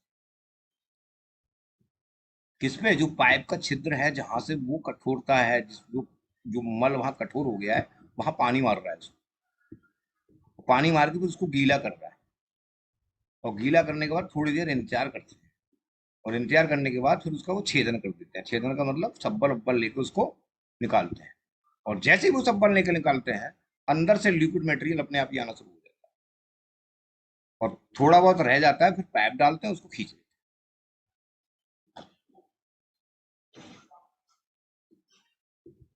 समझ आ गया? इसमें तो सर कान की वैक्स का भी एग्जांपल आप दे सकते हैं, हैं? ईयर में जो वैक्स होती है ना, उसका भी एग्जांपल आप दे सकते हैं। बिल्कुल, कान के अंदर जो मैल घुसी होती है, तो उसको पहले ऐसे ही हम करते हैं, और फिर उसको पहले सॉफ्ट सर करते हैं। एक बार बताइए, आप बताइए इसके कान वाले मिल के बारे में। के अंदर हाँ, कान के अंदर जी जी पवन जी बता लीजिए, फिर मेरा एक प्रश्न है जी। कान के अंदर जब मैल भरी होती है, पहले हम जैसे ईयर वैक्स से वो वैक्स ड्रॉप देते हैं उसको डिजोल्व करने के लिए, या तो उसको डिजोल्व करते हैं तो 3-4 दिन डालते हैं तो फिर उसको निकाल देते हैं, या फिर आप सिरिंजिंग करोगे ना, उसमें पानी मार के निकालोगे तो एकदम वो भेदन होके एकदम निकल जाएगा, और जो पीछे वाला मटेरियल है, तो जो सॉफ्ट मटेरियल है वो एकदम से साथ से बाहर आ जाता है। वैद्य जी, मेरा प्रश्न ये था मेरे पास बहुत सारे केसेस आते हैं इस तरह के, हार्ड स्टूल हो गया, सब 7 दिन से स्टूल पास आउट नहीं हुआ, 5 दिन से नहीं हुआ, बच्चे भी आते हैं। तो जनरली मैं एनीमा लगाता हूँ, नहीं हुआ तो फिर उसके बाद में मैं उसको फिंगर डाल के उसको फिंगर से बल्कि उसका भेदन करता हूँ, फिर उसको एरंड ऑयल देता हूँ, पेशेंट को रोकता हूँ, अगर 1-2 घंटे बाद वो जाता है पॉटी तब वो आता है। तो मेरा प्रोसेस ये रहता है। कई बार बच्चों में मुझे प्रॉब्लम आती है, लेकिन उसमें भी फिर मैं यही करता हूँ। और कुछ पेशेंट में तो ये हुआ कि मुझे ये करना पड़ा कि वो जब स्टूल पास आउट ही नहीं हुआ, जो 10-10 दिन पुराने थे, तो उनमें तो फिंगर डाल के मुझे निकालना पड़ा। वो बड़ा क्रिटिकल कंडीशन होती है, उसमें वोमिटिंग वगैरह खुद मुझको भी होने लगती है और अटेंडेंट भी भाग जाते हैं सब, खड़ा खड़ा, इवन लेट के नहीं, मरीज को खड़े होकर ही करवाना पड़ता है कभी कभी तो पॉटी में। तो वो उस कंडीशन में थोड़ा सा, जब आपने ये सब्जेक्ट लिया तो वो आपने बताया कि पानी मारना चाहिए और ये करना चाहिए, उसको थोड़ा डिटेल कर देंगे, मुझे इजी हो जाएगा। बिना फिंगर के आप उसको फिर जब तक वो हार्ड स्टूल आप हटाएंगे नहीं तब तक वो आपका एनीमा या फ्लूइड कुछ जाएगा ही नहीं, ऑयल वगैरह। नहीं नहीं, उसी कंसेप्ट को समझना चाहता हूँ। मैं करता तो हूँ, जो मैं करता हूँ वो मैं बताऊंगा, अभी कुछ बताया अभी। हमें भी यही करना पड़ा। प्रमोद सर ने बोला ना संबल डालते, संबल का मतलब वही हुआ कि कुछ ऐसा कठोर चीज डाल करके पहले निकालना पड़ेगा, जब सूख गया मल ना तो वहां निकालना ही पड़ता है सर, किसी से काम नहीं होता है। प्रिय मित्र मैं समझ गया, लेकिन वो निकालने का मतलब एनल फिशर 100% हो जाता है, ये मेरा अपना प्रैक्टिकल है। इसीलिए मैं थोड़ा ये चाहता था कि अब उसको मैंने फिंगर से भेदन कर दिया अंदर ही अंदर, उसके बावजूद वो जब हम भेदन करते हैं तो वहां पर पता लगा रोड़ी जैसा नहीं है, वो लुगदी जैसा एक गांठ बन गई, एकदम लुगदी जैसा ना, वो बताया कि वायु का आवरण हो गया, तो बिल्कुल लुगदी जैसा है, उसमें बकरी की लेनी जैसी नहीं हो रही, अगर वो होती तो निकल आती। इतना हार्ड स्टूल पड़ा होता है, वो बड़ा प्रॉब्लम क्रिएट। तो मेरा जानना ये था कि मैंने फिंगर से भेदन अंदर ही अंदर कर दिया। अब प्रोसेस में ऐसा हम क्या इस्तेमाल कर सकते हैं कि उसे चाहे 2 घंटे 4 घंटे इंतजार करूं कि उसका मल पास आउट हो जाए अंदर ही अंदर डिसॉल्व होके, ये मैं थोड़ा जानता। सॉप वाटर एनीमा दो सर, उसको सॉप वाटर सॉफ्ट करने के लिए। तो ऑयल अगर आप वो साथ में लगा के अगर फिंगर से करें तो ज्यादा इजीली हो जाए शायद। ऐसे मिश्रा सर जी, अगर आप सोप वाटर एनीमा देते हो ना, जैसे हम बस्ती का जो वो होता है ना, बस्ती पोर्ट होता है, जैसे उसमें सोप वाटर डाल के अगर एनीमा कराते हैं फिकोलिथ से, वैसे फिंगर के साथ निकालते, कई बार इतना हार्ड होता है ट्रॉमा कर देता है। पहले तो उसको जैलोकेन लगा के सॉफ्ट करके और फिर फिंगर से निकाल के, और नहीं अगर आपको ऐसे करना है फिर आप में सोप वाटर डालो थोड़ी देर उसमें और फिर वो बिल्कुल सॉफ्ट हो जाएगा, फिर अपने आप निकल जाएगा। सर इसमें वाटर एनीमा जाता ही नहीं है, वहां जगह ही नहीं होती है। नहीं बैक कर जाता, 2-2 3-3 एनीमा हम लगाते हैं, पूरा वापस आ जाता है। आप वो प्रोक्टोग्लाइसिस एनीमा लगाते हैं ना, वो कर जाता है तुरंत, वो जाता नहीं है। अगर आप उसको बस्ती वाले पोर्ट से देंगे ना उसमें फिर जाता है। इस पे थोड़ा सब लोग जिनका विशेष एक्सपीरियंस है वो डिटेल करें, वैद्य जी इसका थोड़ा सा साइंस बताएं फिर मुझे। जैसे सिरोसिस के पेशेंट आते हैं ना, उसमें ऑब्स्ट्रक्शन हो जाता है, फिर एनसेफेलोपैथी पेशेंट जाते हैं तो बोबल वाश कराते हैं, उसमें सोप वाटर एनीमा से करा देते हैं, या फिर उसमें ड्यूफालैक करा के, जो जैसे ड्यूफालैक क्या होता है उसमें हाई कंसंट्रेशन शुगर होता है, वो हाई कंसंट्रेशन शुगर जैसे जाता है तो साथ में अंदर का लिक्विड भी खींचता है, वो अपने में मिलाता है और मिलाने के बाद फिर स्टूल को सॉफ्ट करता है और फिर एकदम से स्टूल आ जाता है। बताए हरिओम जी, आप अपना बताइए। हरिओम जी, हम आपको कॉन्सेप्ट से, आपके मेन मुद्दे से भटका दिया हमने आपको, सॉरी। आप ऐसा किया करो कि पेशेंट को जो है, जैसे आप देता ना जातारी तेल लगाने को देते हो या फांसी शादी तेल लगाने को देते हो, या फांसी शादी तेल जो है फाये पे रखो उसको लगा लो, ठीक है। आप जो है उसको इसी तरह से आपको ये 3-4 दिन करना है और उसको कंटिन्यू लगाए रखना है। हर 3 घंटे के 4 घंटे के बाद आप उसको भिगोओ और फिर लगाओ, भिगोओ फिर लगाओ, क्योंकि एनल पार्ट एक ऐसा पार्ट होता है क्योंकि उसको एब्जॉर्ब करती है कोई भी चीज। मैं थोड़ा सा ये जानना चाहता हूँ, तो वैद्य जी जैसे इमरजेंसी में आया मरीज, अब वो कहता आते ही है, मैं 8-10 दिन से पॉटी नहीं आ रही, तब मेरे पास आते हैं जनरली। अब मैं उस स्थिति में जो मैं कराता हूँ वो यही है, फिंगर से भेदन करके, इवन फिंगर से खींच के निकालता हूँ, बट उस कंडीशन में फिसर हो जाता है। तो मैं फिसर उसको ना होने पाए और उसका आधे घंटे में 2 घंटे में मैं उसको स्टूल पास आउट भी करा दे, ये थोड़ा सा इस पे थोड़ा सा विचार करिए थोड़ा सा। तो आप उसको मैक्सल पिला दो,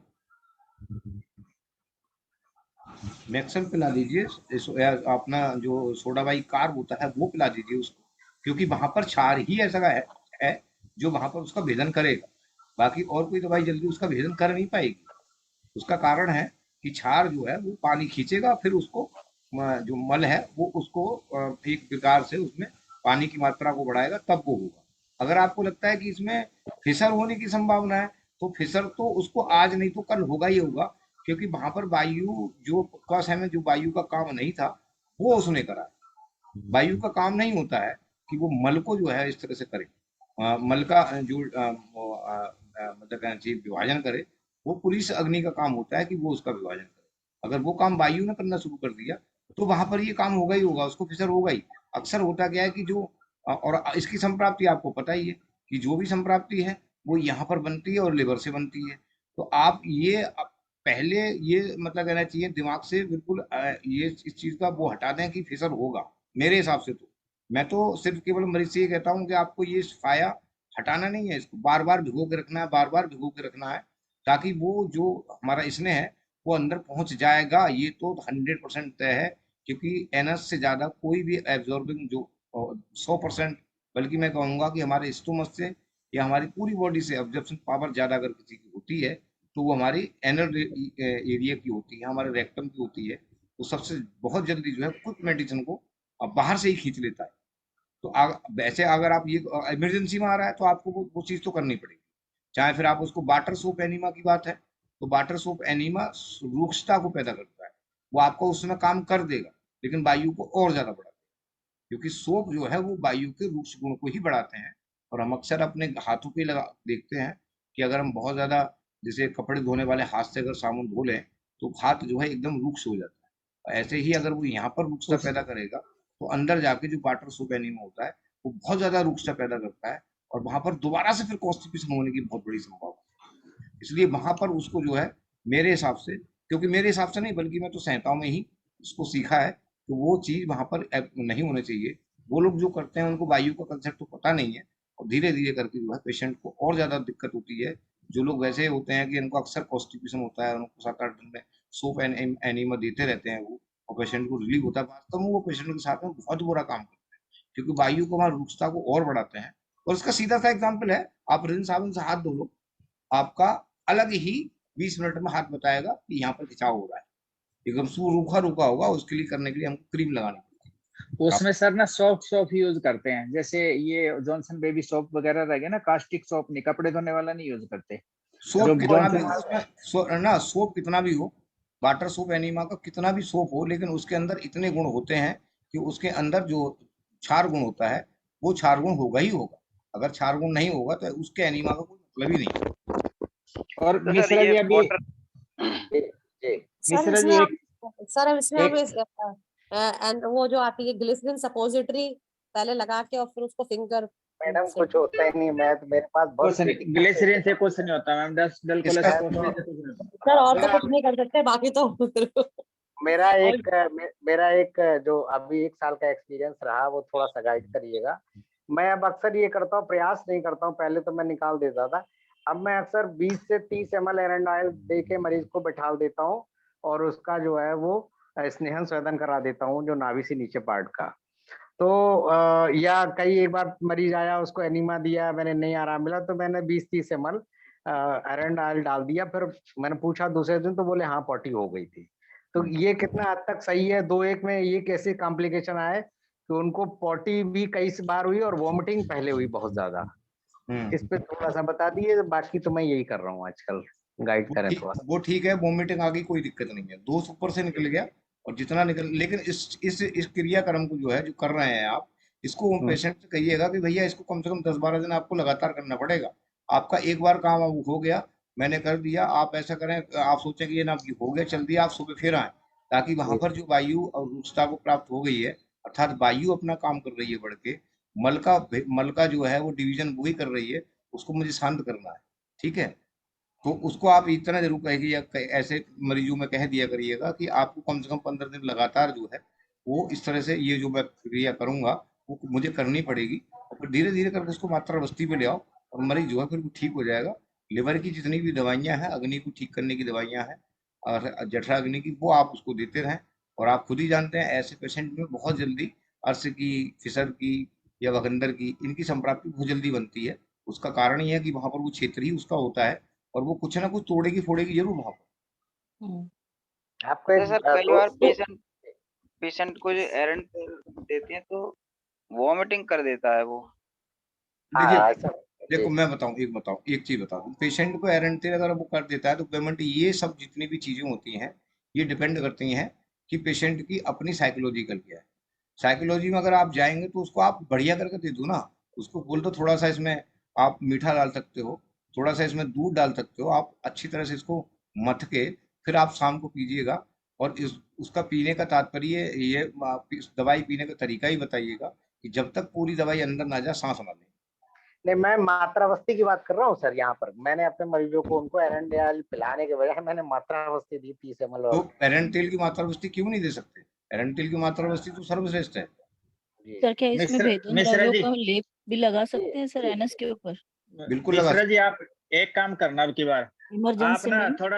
थोड़ा सा 10 मूल लेना, थोड़ा कैस्ट्रोल लेना, उसमें थोड़ा मदन फल पिपली का चूर्ण मिलाना और वो देना। फिर आप तो एक केस ऐसा ही था, अभी अभी एक केस का क्या होना था, इंटेस्टाइनल ऑब्स्ट्रक्शन हो गया सर उस केस का, और वो आईसीयू में उसका एनोस्टोमस होना था, मतलब ऑपरेशन होना था, उसका एनोस्टोमस करना था भी, इसका गैंग ये काट के ना और वो करेंगे। तो उसमें ये वाला दिया, 10 मूल डाला उसमें, और उसमें एरंड तेल डाला और थोड़ा मदन फल डाला।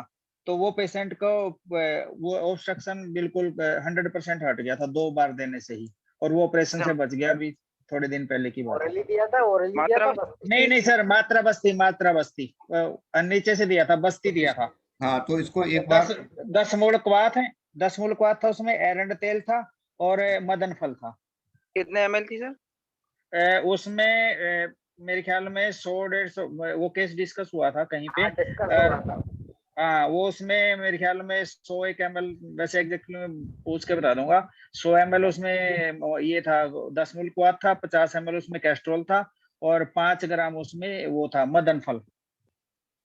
लेकिन सर उस केस में कहा वो नहीं था, उसको हार्ड स्टूल नहीं भरा हुआ था, ऑब्स्ट्रक्शन था सर उस पेशेंट को। हाँ इंटेस्टाइनल ऑब्स्ट्रक्शन तो था, वो ऑपरेशन की तरफ जा रहा था, बट उसके हाँ, मल हाँ। द्वार के आसपास उसको हार्ड स्टूल नहीं फंसा हुआ था। तो ऑब्स्ट्रक्शन में सर प्रमोद वो सर, जी जी जी वो सारा आप खींच के आपके निकाल। जी मैडम। पेशेंट में जब इमरजेंसी में आते हैं, आप ज्यादा पता है आपको मेरे से, लेकिन आप वहां पर अगर भेदन द्रव्यों का अगर लेप भी लगाते हैं तो इमरजेंसी में उसका भी फायदा हो सकता है, एरेंड ऑयल या फिर लेब में अंदर डालना पड़ेगा या बाहर से? हाँ जैसे भर्ती, हाँ नहीं बहुत बार सर एनएस भी खुला रहता है, वो मतलब मल अटक जाता है वहां पर, तो जितना भी कभी मैन्युअली आधा कर अंदर सकते है हैं, आधा है ना, बाहर है, बहुत मुश्किल होता है जी। कभी हाँ, तो उस कंडीशन में आप ऐसे लेपन अगर करते हैं तो वो भी शायद फायदा करेगा। ठीक है। इसमें अपने तर्क वितर्क से जो है किसी तरह से वो बस कर रहे हैं, केवल कंसेप्ट जो बस्ती देने का है वो मैं आपको बता दे रहा हूँ, क्योंकि इसमें जो होता है ना वो सिर्फ यही होता है, गलती वही कर जाते हैं कि हम लोग जो है अनवासन बस्ती को पहले देने का कारण नहीं पता होता है कि अनवासन बस्ती देने का पहला कारण है क्या, कि हमको अनवासन बस्ती देनी क्यों चाहिए। तो वो आपको बता दिया मैंने कि अनवासन बस्ती जो है वो सबसे पहले इसलिए ही दी जाती है कि वहाँ पर जो हमारे जितने भी जो हमारे मल हैं, जो उसके हमारे बहिर्मुखी स्रोतस हैं पक्वाशय के अंदर, वो बहिर्मुखी स्रोतस जो है मल के द्वारा मल हार्ड हो जाता है वहाँ, और वहाँ पर मल हार्ड होने की वजह से वहाँ पर उसको स्नेहन करके और फिर वहाँ एक प्रकार से उसको सॉफ्ट बनाया जाता है, क्योंकि उसको तैयार किया जाता है कि अगले दिन अगर हम निरू बस्ती देंगे इसको, तो निरू बस्ती ऐसा नहीं है कि तोड़ेगी नहीं बल्कि स्रोतस को ही तोड़ डालेगी। इसलिए उसके मल को जो उसके मतलब कहना चाहिए मुख पर जो स्रोतस के मुख पर जो मल है उसको वो सॉफ्ट अवस्था में लेके आए, और जब हम निरुबस्ती देते हैं तो आसानी के साथ में जो उसके केवल मुख पर पीछे वाला जो मतलब कहना चाहिए स्रोतस है वो तो पूरा उसलिए भरा हुआ है कि उसका रास्ता आगे वाला जो स्रोतस का मुख है वो हार्ड हो चुका है, और वहां पर दोष जो है वो सूख चुका है एक प्रकार से। उसको गीला करने के लिए, उसको वहां पर विलय करने के लिए, उसको वहां सॉफ्ट बनाने के लिए वहां पर अनुवासन बस्ती पहले प्रयोग कर दी जाती है, और फिर उसके दूसरे दिन के लिए फिर आप उसको निरुबस्ती देंगे तो आसानी से वो जो स्रोतस है उसके मुख से जो सूखा हुआ और अब वो है उसमें गीला है वो आराम से निकाल के उसको बाहर ले आएगी, और जिस तरह से मैंने आपको बताया था लेटरिन का जो गटर है, फिर उसके साथ टोटल दोष जो है बाहर निकल के बाहर को आ जाएगा और सब खींच के एकदम रख देगी, और आपके अनुवासन बस्ती का और निरू बस्ती का जो दोनों का रिजल्ट मिलेगा आपको बेटर मिलेगा, और पेशेंट आपको किसी तरह की कोई कंप्लेंट नहीं कर सकता। अनुवासन बस्ती का आचार्यों ने इसलिए बताया है। लेकिन एक जगह ये भी लिख दिया है कि वैद्य अपनी, जो मेरा आज केस था जिस तरह से मैंने बताया था कि वैद्य अपनी तर्क बुद्धि से चिकित्सा करे। अब मुझे लग रहा था, मुझे दिख रहा था कि ऐसा हो रहा है, ऊपर को वायु जब खींच रहा है, इसका एनल पार्ट ऊपर के लिए खींच रही है वायु, और प्रतिलोम गति से मतलब चीज हो रही है उसकी, और ऊपर को खींच रही है इसके लिए, तो इसका मतलब उसके स्रोतों में उसमें संकोच पैदा किया है, मल भी वहां हो सकता है। इसलिए मुझे तुरंत 2 घंटे के बाद अनुवासन बस्ती उसको देने पड़ी, और पहले निरुबस्ती देनी पड़ी कि निरुबस्ती इसको पहले दो, अनुवासन हम बाद में दें। अगर वो मैं बाद में अगर उसको अनुवासन ना देकर छोड़ देता और शास्त्र के अनुसार जो कही गई है कि तर्क से चिकित्सा करे उसको ना अपनाता, बल्कि जो लिखी हुई है कि एक दिन अनुवासन एक दिन ही, उसको करता, तो अब तक तो 4 बार मेरे पास फोन आ चुका होता और वो एडमिट भी हो चुका होता, क्योंकि दर्द बहुत भयंकर होता, क्योंकि हमने निरो पहले दी। अच्छा सर, अच्छा सर, अगर मान लो उसको आप अगर उसको अनुवासन पहले देते थे तो क्या होता, बाद में निरू देते तो? हाँ, अनुवासन पहले देते तो अनुवासन जाती कहाँ, शुरू तो पहले ही वहां पर संकोच की अवस्था में थे, जाती कहाँ वो? Yes sir. अच्छा एक चीज बताओ, देखो कोई चीज अब मैं ये बिल्कुल सही कह दिया इन्होंने, मैं इसको वो भी क्लियर कर देता हूँ, ठीक है। आप कोई पाइप ले लो, पिचकना वाला पाइप ले लो, अक्सर जो कैथेटर ले लो, उस कैथेटर के अंदरी वाल पे आप जो है फेविकोल लगाओ, अंदरी वाल पे, और रच करके कर दो, तो क्या वो अपने आप चिपका हुआ है? नहीं। किससे चिपक गया फिर? मल से या फेविकोल जो। वही तो किया मैंने, और क्या। अच्छा मेरा प्रश्न ये था कि अगर हम इसको जो आपने निरो दिलवाई 250 ml 250 ml, तो यदि हम इसमें 50 ml कोई भी ऑयल, चाहे चीर वाला होता है चाहे वो एरंड ऑयल है, किसी को मिक्स करते, तो क्या मतलब अपना निरू की क्वांटिटी ज्यादा होती है, स्मॉल अमाउंट भी जाता, तो सही रहता है या नहीं, और या बाद में फिर अनुवासन ये करके क्रिया देने के बाद में अनुवासन देना पड़ता है या नहीं? पहले हम दोबारा बोलो। पहले जैसे आपने निरू दिलवाई, अब निरू के ही कंटेंट जो आपने तैयार करवाया 250 ml 10 मूल 250 ml गौमूत्र और 15 ml आपने सेंधा नमक, उसी में हम 50 ml यदि उसको चीर वाला ऑयल या एरंड ऑयल को हमने मिक्स कर लिया बढ़िया सा, शहद चलिए नहीं मिलाएं क्योंकि वो कफ का निशान करेगा, अब हम इसको दे देते हैं जिससे मिक्स बस्ती बोल देते हैं, तो क्या वो वर्क करती या नहीं करती, और करती तो उसके बाद हम अनुवासन देते या नहीं देते? अनुवासन का मतलब, हाँ मैं बता दे रहा हूँ, अनुवासन उसमें भी डालते हैं और मैं उसमें डाल देता, तो क्या होता कि अनुवासन का मतलब होता है कि वो स्रोत से कोई अंदर क्रॉस होके जो पहले नूर से खुल चुके हैं, उन स्रोत से अंदर वो क्रॉस होके और बॉडी के जितने भी हमारे स्रोत हैं वहां तक वो पहुंच जाए, और वहां पर स्नेहन करके फिर जो है, क्योंकि अभी तो हमने जो पहला हम देंगे अनुवासन, वो पहला अनुवासन इसलिए देंगे, वो मतलब कहना चाहिए आपका जो प्रश्न का उत्तर है वो मैं दे रहा हूँ। अगर वहां पर मैं ऐसा कर देता तो वहां पर वो क्या करता कि उसके साथ में जो तेल होता, वो तेल उसकी मृदुता से वायु को शांत कर देता, वहां पर वायु को जब शांत करता वहां पर, तो जो वहां पर दोष था उस दोष को वो सॉफ्ट तो कर देता, लेकिन उसकी अनुलोम गति को रोक नहीं पाता। आप जैसे ही वहां से बाहर निकल के आते वो आ जाती, और हो सकता है कि निरू बस्ती कभी कभी 3-3 घंटे रुक जाती है अंदर, अगर वो वहां रुक जाती है अंदर तो वायु को और ज्यादा प्रभावित कर देती, तो उसको वहां पर और सुखा देती। वहां पर दिक्कत ये थी कि वहां पर जो वायु की गति थी वो प्रतिलोम थी, यहाँ पर ये समझने की जरूरत है। अगर वो वायु की गति तो नहीं होती तो मैं किसी हाल में उसको अनुवासन के बगैर निरू नहीं देता, और निरू भी देता तो उसमें घी तेल डाल के सब कुछ देता जो भी जैसी होती है।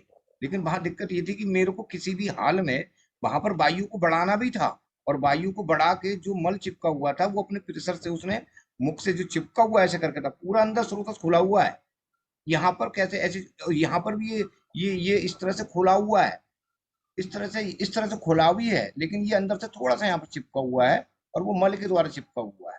अब वहां पर क्या है कि ये हो सकता है ये वायु के द्वारा चिपका हुआ हो या मल से चिपका हुआ हो। अगर मल से चिपका है मैं अनुवासन देता तो ठीक होता, और अगर वायु ने कहीं पर ऐसे करके उसको खुद चिपका लिया है अपने हाथ से, तब मैं उसको क्या करता, फिर मैं उसको अनुवासन ही पहले देता। लेकिन यहाँ पर मैंने उसको निरू दी थी, ये और ना वो दूसू निरू तो वो निरू जो बस्ती थी, तो मेरा काम ये था कि ये किसी तरह से नीचे आए, और जब वो प्रेशर से नीचे आई तो उसकी अनुलोम गति, और उसके तुरंत के बाद फिर मुझको अपनी केमिस्ट्री याद है, फिर मुझको तुरंत पता मतलब लगाना है और देखना है कि यहाँ पर 100% अब ये स्रोतों को बंद करेगी, और वहां पर बहुत दिक्कत हो गई, और मैंने 100 ml की एकदम सीधे 2 घंटे के बाद उसको अनुवासन बस्ती, ये था। वहां पर अगर तेल देते ना हम, तो तेल से वायु को नुकसान हो जाता है, वो बढ़ के स्रोत से वो खोल नहीं पाती। पेशेंट की अगर अनुलोम गति है तब आपको देना पड़ेगा। जैसे हम क्या करते हैं, जैसे पेशेंट की जो मेरे को तो सोने की मन नहीं है। पैदा कर देंगे, चलो सो करो मुझे पैदा करने के लिए फिर उसको किस किस के टपक के आ रहा हूँ। सर एक सेकंड,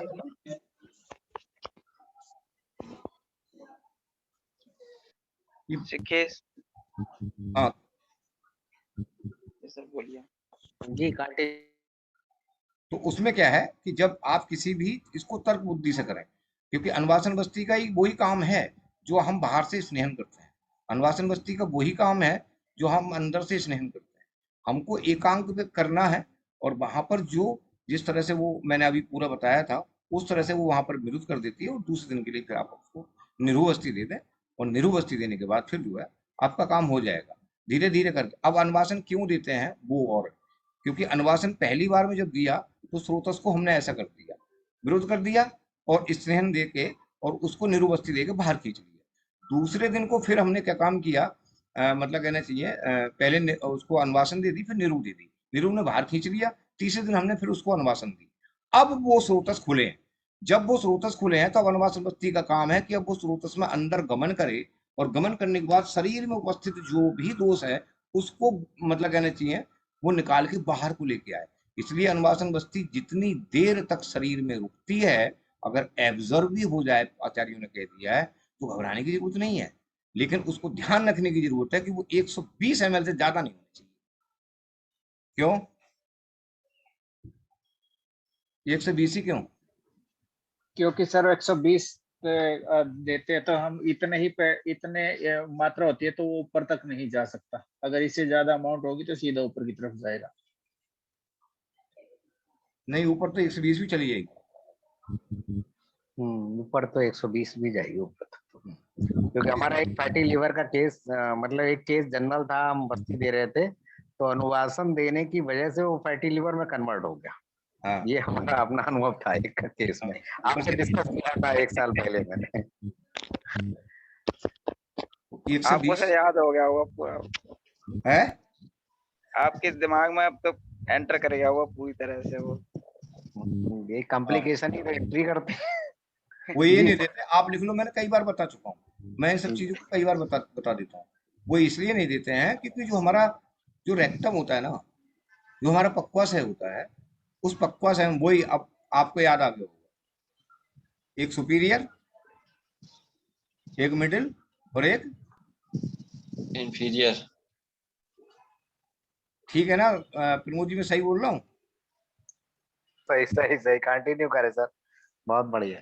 अब सुपीरियर तो ऊपर है और एक मिडिल में है और एक इंफीरियर में है, और सुपीरियर का कनेक्शन होता है सीधे हेपेटिक वेन से। हेपेटिक से बस वो उसमें चली गई, और जब वो वहां चली गई, कहाँ चली गई बस्ती, कहाँ चली गई, लिवर में अंदर चली गई, और वहां सही रूप से काम नहीं कर रहा है, काम हो गया मरीज का। हमारा तो हुआ था केस। इसलिए वहां तक नहीं पहुंचाते हैं, मिडिल तक छोड़ देते हैं, क्योंकि वो पूरे शरीर गति होती है, और वहां पर वो घूम के फिर आती है, अपना पूरा काम करके घूम के आती है। तो इसलिए कह दिया कि आचार्य अगर नहीं भी आती है वापस तो कोई दिक्कत नहीं है, और अगर देर में भी आती है तो कोई दिक्कत नहीं है। निरूबस्ती पायलोरिक स्फिंक्टर तक जानी चाहिए। इसलिए कहा कि निरूबस्ती जो है जब भी आप दें तब भी खाली पेट दें, और पायलोरिक जो बाल्ब होते हैं वहां तक जाने चाहिए। अगर वहां तक गहरणी को पूरी क्रॉस कर जाए, वहां तक जाने चाहिए, और वहां से 200 को खींच के लेके आएगी। फिर तभी कहा कि वो जल्दी से जितनी जल्दी बाहर आ जाए उतनी जल्दी अच्छी है। अगर वो एब्जॉर्ब नहीं होनी चाहिए शरीर के, अगर वो एब्जॉर्ब हो गई तो उपद्रव हो। पायलोरिक तक जाने के लिए वो 750 से एक मतलब ये उसकी मात्रा रखी गई है कि वहां तक पहुंच जाए। बताओ वैशाली एक जी। हमारा बड़ा इंटरेस्टिंग केस था सर, मैं 2 मिनट बताऊं, बड़ा वो उसकी वीडियो कहीं पड़ी होगी। एक लेडी ने उसका जो दांत 2 निकल गए होंगे, तो उसने 2 दांत अपने लगवाए थे, और बाय द वे वो लगे हुए दांत वो निकल गई। वो हमारे पास केस आया था 1 साल पहले, और वो दांत आके दोनों बाहर आके फिट हो गए जब वो मल त्याग के टाइम में 2-3 दिन बाद उसके मलद्वार पे, एनस पे, और जो उसका वायर था वो सर फिट हो गया था जैसे दांत में फिट होता। उस केस में हम लोग को 1 घंटा लगा, ये लगा कहीं परफोरेशन ना हो जाए। एनल फिशर तो होना ही था, तो उसको किसी तरह से कैसे हम लोगों ने निकाला, वो वीडियो पड़ी हुई, कभी डालेंगे। वो बहुत इंटरेस्टिंग केस था। चलिए खैर, वो तो हमने बता दिया, कंटिन्यू करें आप। सर एक प्रश्न मेरा भी था कि अगर अभी जैसे वायु का प्रकोप काल चल रहा है, तो सुबह जैसे मल त्याग के बाद एकदम पेट में दर्द बना रहता है। मेरे पास एक 17 साल का स्टूडेंट है कि एकदम सुबह के समय उसके पेट में दर्द बना रहता है, या तो फ्रेश होने से पहले या फ्रेश होने के बाद। तो क्या सर इसको वायु का ही मानेंगे? बिल्कुल, आप उसको बोलिएगा, ठीक है, कि वहाँ जो है रात को क्या कहते हैं, जो जातारी तेल होता है, उस तेल का खूब भिगो के और अपनी एनएस के पार्ट में रख लिया करें, ठीक है। और ऊपर से क्या करें, आप उसको स्नेहन दें, घी दें इस समय खाने के लिए। अच्छा अच्छा, हाँ, जी इसमें सर। घी दें खाने के लिए। वो तो और गैस्ट्रोलॉजिस्ट के पास जा रहे थे आज। हाँ, नहीं, उसको क्या भाई जरूरत है ये क्या गैस्ट्रो, एंडोस्कोपी नहीं नहीं कराएं, नहीं ये कराएं? नहीं नहीं, उसको क्या जरूरत है, लवण भास्कर चूर्ण को घी में मिला के और उसको खिला दो, खाने से पहले खिला दो, अच्छा है। गैस्ट्रोलॉजिस्ट उसको पागल बताएगा, पागल हो, कुछ नहीं है। नहीं सर, गौरव जी एक्चुअली में पहले एक बार वो जा चुके हैं इसी, और उसके दर्द अक्सर रहता ही है पेट में। तो उसको, उसकी वायु को आप नीचे करो, उसकी वायु को नीचे करो, घी और लवण दे के जो है उसको मिला के उसको मतलब कहना चाहिए खाने से पहले गिलास पे रख के उसको खा ले, ऊपर से खाना खाए। ठीक है सर, ठीक है सर। प्रणाम सर। परिणाम रखो आप। हाँ सर। सर 21 साल की लड़की है। मैंने वीडियो डाला था सर ग्रुप में। वो जब नाक से नाक और मुंह बंद करके जब ब्लो करती है, तो उसके आँख जो है राइट साइड की जो उससे फूल जाती है। हवा जो है उसकी वो कान तक नहीं जाती है, वो आँख में चली जाती है। लेकिन जब हिस्ट्री ली उसकी, तो उसको बचपन से प्रतिशय बार-बार रहता है। उसको डिस्मेनोरिया भी रहता है, उसको ल्यूकोरिया का भी हिस्ट्री था, और अम्ल पित्त की भी हिस्ट्री थी, कॉन्स्टिपेशन रहता था, और अभी भी मोशन का टाइम उसका फिक्स नहीं है। और मोशन में मतलब गैसेस जो पास होते हैं उसमें भी बदबू रहती है। और लॉकडाउन में उसका वेट बहुत बढ़ा था। अभी मतलब पूरे 2 साल में उसका 15 किलो वज़न बढ़ा। और विटामिन D3 जो कराया था उन्होंने, तो उसका 6 आया था। और हेतु में सब आया सर, रात्रि जागरण, वो सीएस कर रही है, रात्रि पढ़ाई करती है, सुबह में देर से उठती है, तो रात्रि जागरण रहता है। और मैदे का खाना ज़्यादा है, पिज़्ज़ा, बर्गर वगैरह ये सब मतलब हेतु में सब ये आए हैं। कॉफ़ी भी ज़्यादा पीती थी। और 1 महीने पहले फिर मैंने उसको व्हाइट डिस्चार्ज बता रही थी, तो उससे उसको ल्यूकोरिया में फ़र्क आया, और प्रतिशय भी उसको कंटिन्यू नहीं रहता है जैसा पहले रहता था। लेकिन ये ब्लो का जो करती है, उसको मैंने पूछा कि ये कैसे समझ में आया? तो जैसे उसको सर्दी रहती थी, तो वो हल्का-सा आँखों के पास में जो अश्रु वाला जो ग्रंथ अपना ये रहता है, छेद रहता है, उसमें से उसको हवा निकलती थी, क्योंकि वो नाक से साँस नहीं ले पाती थी। तो थोड़ा-सा उसको वहाँ पे गुदगुदी जैसा लगता था, तो उसको समझ में नहीं आ रहा था कि क्या हो रहा है करके। तो थोड़ा-थोड़ा करके वो मतलब बढ़ने लगा, तो उसने नाक और मुँह बंद के ऐसे ज़ोर से हवा फूँकी, तो उसको एकदम से ज़ोर से हवा निकली वहाँ से। तो पहले तो वहीं से हवा बाहर निकलती थी और गुदगुदी ले जैसे लगता था, लेकिन अभी वो बढ़ गया है, वो आईलिड मतलब ऊपर का जो आँख का ये है ना, उसमें वो जाती है और वो फूल जाता है। वो तो वो देखा था। हमेशा नहीं करती है, लेकिन हाँ सर, वो वीडियो में दिखता है। तो ऐसे सब कंप्लेंट्स है उसके। तो अभी वो ये तो दिया है उसको प्रतिशय के लिए, और इसके अम्ल पित्त के लिए अभी उसको पित्त शेकर और अपना आपका जो शतावरी वाला जो है ना सर, और पंचतिक्त घृत उसको दिया है। अभी दिया है 2 दिन पहले। लेकिन वो आँख के लिए क्या करे सर, उसके लिए थोड़ा बताएँ? और कैसा सोचे उसको? वो उसके साइनस ही ब्लॉक हो गया क्या सर? उसी वजह से वो हो रहा है क्या? हाँ वो वही ब्लॉक आँख हुआ है, में जो हवा जा रही है ना, हाँ सप्त द्वार सर। बंद हुआ है उसका। जी सर। तो आगे सभी कैसे बंद नहीं सोचे हुए सर हैं ट्रीटमेंट के ये बारे तुम्हारे, में? हाँ जो सभी बंद नहीं हुए हैं, ये जो साइड वाली बोन होती है, कौन सी होती है, हाँ। जो उसमें है। ठीक है, आप एक काम करो, दशमूल तेल, वो हाँ सर। दशमूल क्वाथ 50 ml, जी सर। 50 ml नहीं बल्कि 30 ml, 50 रुपीस तो ये हो जाएगा, हाँ 30 ml कर दो। जी सर। तिल का तेल 20 ml। जी सर। ठीक है, ये हो गया। जी सर।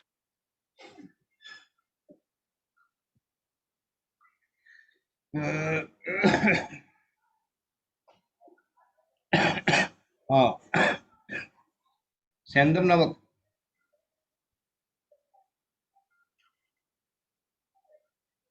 5 ग्राम जी सर। डालो, इसे मिलाओ अच्छी तरह से, जी सर। और मिला के उसको क्या करना है, गंडू से कवल, गंडूस करना है। मुंह में भर ले, और उसको गंडूस करना लगता है पड़ेगा ना सर? फुलना पड़ेगा ना उसको? है? क्या फुलाना पड़ेगा ना उसको, मतलब? फुलाना कुछ नहीं पड़ेगा, मुंह में भर ले, इतना द्रव भर जाए कि मुंह द्रव से ही भर हाँ जाए। हाँ।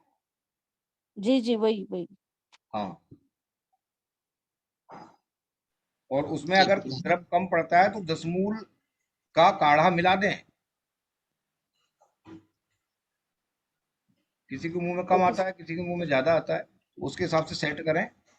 ठीक है, तो लगभग 50 ग्राम तो हो गया, हो सकता है किसी को 60 ग्राम भी पानी भर लेता है वो मुंह में। तो इतना होना चाहिए कि पानी घूम ना पाए, जो क्वाथ है वो घूम ना पाए। यानी उसका प्रेशर वहाँ। जी सर, हाँ ऊपर तक प्रेशर जाना चाहिए। हाँ, और तब तक उसको रखना है जब तक आंख से पानी, नाक से पानी, मतलब कहना चाहिए, और मुंह में गजगजाहट जैसी हो कि कुछ आ गया है निकल के, तब तक उसको धारण करे रहे, और उसके बाद में कुल्ला करे। कुल्ला करने के बाद अब उसको कुल्ला करना किससे?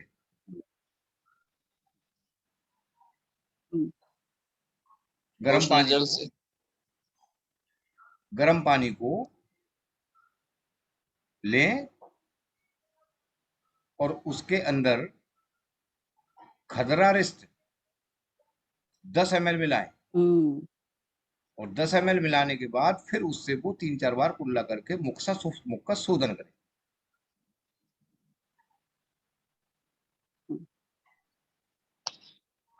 तीसरा, एक और लिखो, जो उसकी आंख है, उस आंख पे सुसोण तेल, कौन सा तेल लेंगे? सुसोन नहीं, सुसोण का मतलब थोड़ा सा गरम, सुखोष्ण। हाँ थोड़ा सा, इतना गरम नहीं होगा, सुपोषण। सेकते नहीं आंखों को सेका नहीं जाता, लेकिन इतना भी नहीं करना है कि वो बिल्कुल ठंडा हो। कौन सा तेल ली सर? लाक्षादी तेल, चंदन वाला लाक्षादी तेल से उसको लगा के, और उसकी आंखों पे जिस तरह से हम वो करते हैं, क्या जो ब्यूटी पार्लर में होता है, हाँ, मसाज ऐसे गोल गोल घुमाते हैं सर। ब्यूटी पार्लर में रख देते हैं ऊपर से कुछ, क्या अरे हम लोग जब अच्छा, वो हाँ आई पीस, वो कॉटन के, हाँ। हाँ जी उसमें सर। भिगो के और उसको रख दो 15 मिनट। कॉटन पैड रखना है। और सुनो, अब सुनो, जब ये रखेगी 15 मिनट तो मुंह से, नाक से सांस नहीं लेगी, मुंह से लेगी। जी। ठीक है, मुंह से ही छोड़ेगी और मुंह से ही निकालेगी, नाक से सांस नहीं लेगी। ठीक ठीक सर। उस बीच उसके मुंह में कुछ लार जैसा आएगा निकल के, कुछ ना कुछ आएगा, उसको बोलना कि भरे रहो रोके रहो, जिस तरह से गुटखा खाता है आदमी, और बाहर आप क्या बात है, ऐसे करके उसको भरे रहो, सांस ले है। जी सर, जी सर। हाँ, और फिर उसके बाद में वो कुल्ला कर दे, और कुल्ला करने के बाद फिर आराम से रहे। इस तरह से एक दिन ये प्रक्रिया रोज करनी। रोज करना है ना सर ये? हाँ, रोज करना। कितने दिन करना है सर ये? महीना? हाँ, मतलब 15 जब दिन तक लग, ये 15 दिन, 15 दिन। बाकी जो साइनस की दवाई है आपकी, उसको स्टार्ट रखें। उसमें अगर नहीं मिलाया है तो स्वर्ण बसंत मालती मिला दें, जी सर। बस ठीक हो जाएगी लड़की। मिलाया? नहीं, हाँ सर, ठीक सर, ठीक। और कुछ लक्ष्मी विलास वगैरह देना है सर इस पे? अभी लक्ष्मी विलास का कुछ नहीं देना, स्वर्ण मालती बसंती देना बस। और बाकी जो काली शादी, अवरक, स्वर्णमाक्षिक भस्म, कच्चूरादि चूर्ण, ठीक है, सप्त गिलोय, गोदंती, टंकड़, ये सब मिला के योग बना देना। हाँ।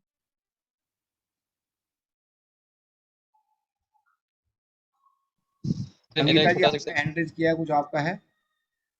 Thank you sir, thank you very much. Sir मेरे तो एक कल का है सर, आज एक और हो गया, 2 हो गए, अब फिर ऑब्जेक्ट होगा सर। लंबे हैं? लंबे हैं? नहीं लंबे है तो सर छोटे छोटे। नहीं सर छोटे छोटे हैं। तो जो सबसे छोटा वो रख दो। प्रणाम सर। सर कल मेरा केस एक बार रखिएगा सर। हैं? हाँ, अच्छा, कल सर आप एक रखते हैं? पेशेंट है, उसके क्या कल कमल जी करते हैं। नहीं सर, मैडम का कर लीजिए, कोई बात नहीं, कल कर लीजिएगा। सिकेश का भी रह गया है, सिकेश का भी रह गया। चलो हाँ, कल रखते हैं। संगीता जी आप रख दो, छोटा सा वाला रख दो। सर बस एक चीज ये पूछनी थी, एक पेशेंट है, उसके 4 सीजर हो रखे हैं, फिर उसकी ट्यूबेक्टमी भी हो गई है, और करीब 4 साल हो गए। तो सर उसको बता रही है कि 1 साल से उसको बार बार ब्लीडिंग हो जाती है, ऑफ एंड ऑन। और जैसे 3-4 दिन ब्लीडिंग होती कम है, पर फिर 3-4 दिन बाद फिर स्टार्ट हो जाती है, और ऐसा उसका 1 साल से चल रहा है। चेहरा पे सर उसके बहुत सारे जैसे रेड फेस हो जाता है, कोई भी ऐसे कोई मेडिसिन लेती है तो पूरा चेहरा लाल हो जाता है, अर्टिकेरिया चकत्ते टाइप के हो जाते हैं, और हाथ पैरों से जलन होती है सर उसके। सर मैंने एक चीज नोटिस की है कि जिनको भी ऑपरेशन के बाद, जैसे जिनका ट्यूबेक्टमी हो जाती है, उनको ये प्रॉब्लम आती है ब्लीडिंग वाली। काफी पेशेंट इस टाइप के आते हैं सर, तो मुझे इसमें कुछ समझ में नहीं आता कि सर इसमें संप्राप्ति क्या बनती है। और सर इसके आते हैं, मेरा हार्मोन वाला टैबलेट्स वगैरह दीजिए तो थोड़ा बहुत आराम मिलता है, लेकिन वो फिर शुरू हो जाती है। उम्र कितनी है उसकी? सर उम्र ज्यादा नहीं है, 30 साल है। 30 साल में कितनी बार हुआ सिजेरियन? 4 सर 30 नहीं होगी तो 32-34 साल होगी, लेकिन इससे ज्यादा नहीं है। 35 मान लो। मुस्लिम जल्दी हर साल सीजर हुआ है उसका। हाँ, ठीक। तो 4 हो गए, 4 के बाद फिर ट्यूबेक्टमी हो गई। ट्यूबेक्टमी हो गई, ठीक है। अब वो ट्यूबेक्टमी तो हो गई उनकी, अब उसको हाँ, और ये ब्लीडिंग की अब ये हो रही है। Yes sir. हाथ पैरों में जलन हो रही है, इन लोगों होता ही है ये सब लोग ना, बहुत ज्यादा। और चेहरा सर उसको एकदम लाल हो जाता है, एकदम उसने अपना चेहरा दिखाया ना, नकाब हटाया तो बिल्कुल रेड एकदम, कहती कोई भी दवाई खा लेती है उससे एकदम लाल हो जाता है। चलो थोड़ा सा डिस्कस कर लेते हैं, ऐसे केस देखे हैं किसी ने? सर रक्त में उष्णता है, चेहरा लाल हो गया। हाँ, मीनल जी आपने देखे ऐसे केस? प्रणाम सर। प्रणाम। हाँ सर, मैं थोड़ा सा हिस्ट्री ढंग से सुन नहीं पाई। उन्होंने बताया क्या क्या है, एक तो फेस उनका रेड हो जाता है पेशेंट का, और 3 बार सिजेरियन। हाँ, बता दो। 4 सिजेरियन ट्यूबेक्टमी, और उसके बाद 4 साल हो गए ट्यूबेक्टमी को, तभी से उसको शिकायत है कि चेहरा रेड हो जाता है, और पूरे शरीर में जैसे कहते हैं ना, पित्ती जैसी आ जाती है पूरे शरीर पे, और हाथ पैरों में जो सोल है उसमें जलन होती है उसे। और सबसे प्रॉब्लम उसको है कि उसको ब्लीडिंग हर चौथे दिन ब्लीडिंग आ जाती है, 3-4 दिन होती है, और उसके बाद फिर 3-4 दिन के लिए बंद, फिर स्टार्ट, फिर 4-6 दिन बंद, फिर स्टार्ट, मतलब उसे महीने में 5-6 बार हो ही जाती है। और ये सर इसको 1 साल से चल रहा है मैम। जी उसको हल्का सा कॉन्स्टिपेशन रहता है, बहुत ज्यादा नहीं रहता है, कह रही थी डेली मोशन तो होता है लेकिन लगता है कि हल्का सा क्लियर नहीं हुआ, और भूख कम लगती है, खाने में मिर्च मसाला खाती है, दिन में एक चाय लेती है, और नींद लेकिन बढ़िया आती है। चलो मीना जी सुन लिया आपने? सर ऐसे ही मेरी भी एक पेशेंट है सर, उनका भी फेस लाल हो जाता है और कभी कभी चकत्ते से भी निकल आते हैं। वो बेटनोवेट जी की क्रीम रोज लगाती है, अगर एक दिन भी नहीं लगाए तो निकल आते हैं। और कहती है कभी कभी तो गंदगी उन्होंने कहीं देख ली तो देखने से, और कई बार तो सोचने से ही बस उनके वो चकत्ते निकल आते हैं, स्पेशली गंदगी देखकर बहुत निकल आते हैं। सर इसका भी मतलब अगर इसी चीज से रिलेटेड हो तो इसमें ये इसको भी इंक्लूड कर लीजिए। और सर ये वो भी उसको भी एसिडिटी की प्रॉब्लम नहीं समझ में आई है तक। सर अम्ल पित्त में भी तो कोट कंडू के लक्षण बताए हैं, कोट कंडू आता है, सब वही है, सब वही अम्ल है। पित्त जब शाखागत हो जाता है ना तो ये लक्षण आते हैं। हाँ सब वही है सर ये तो समझ में आ रहा है, लेकिन ये ब्लीडिंग वाली बात नहीं समझ में आ रही है। ब्लीडिंग वाली में बात समझा, उसमें कोई नहीं, उसमें कोई नहीं।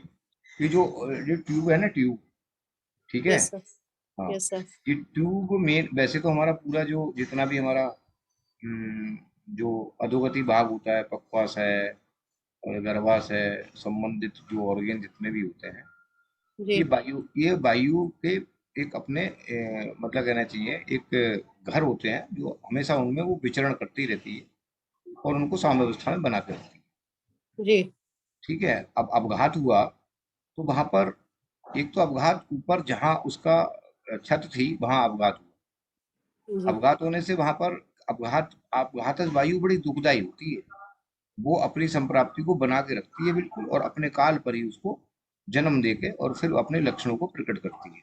कभी किसी ने देखा होगा चोट लगी साहब 10-12 दिन 10 साल हो गए, घुटने में चोट ऐसे लगी थी, अब ये दिक्कत हो रही है, तो वो काल वहां पर जो है मायने रखता है। अब जो है काल जो है मायने रखता है, और फिर उसके बाद क्योंकि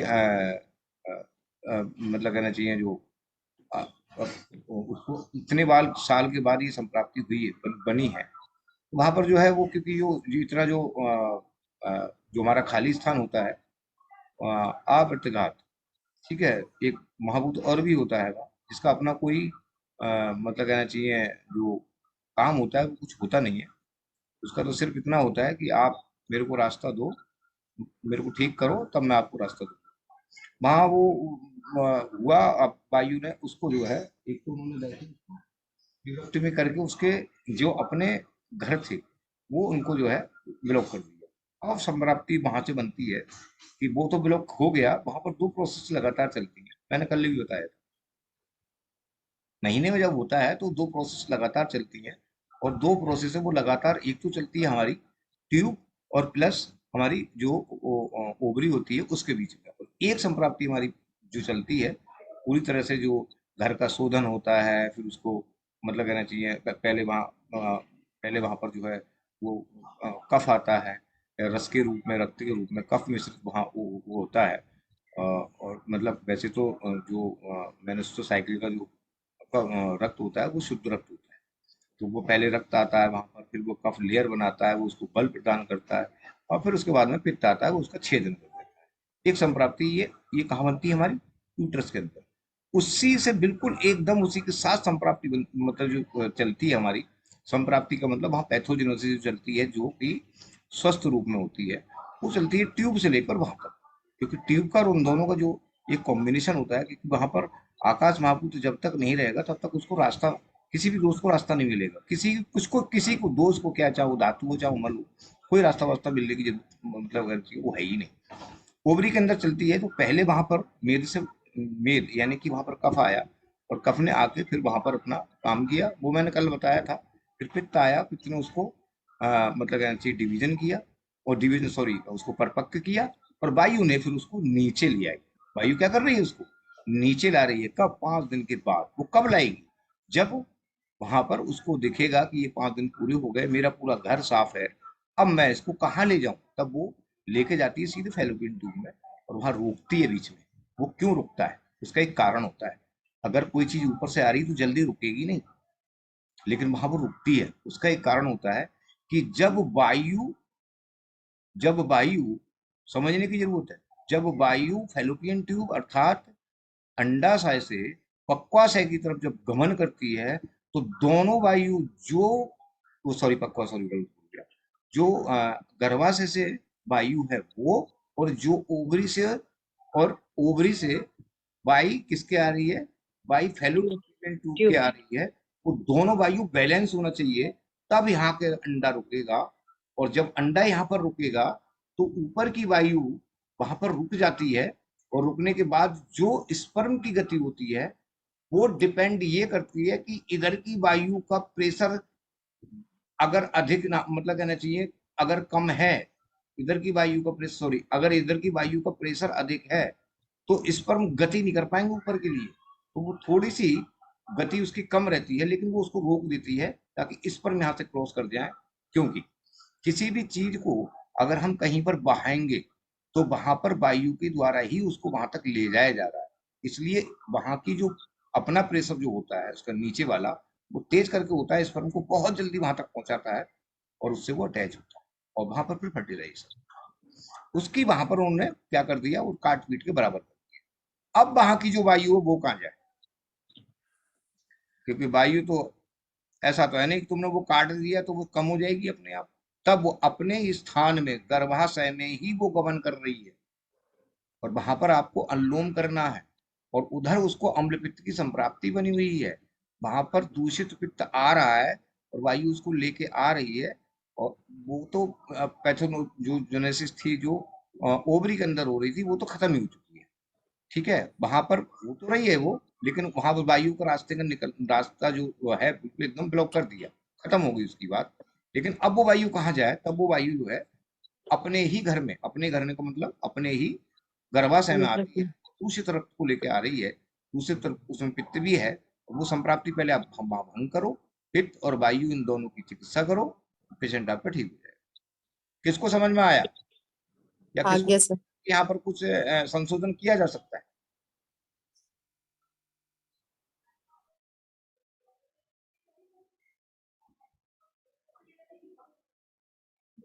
वैसे तो लेडीज तो काफी देखते होगा आप।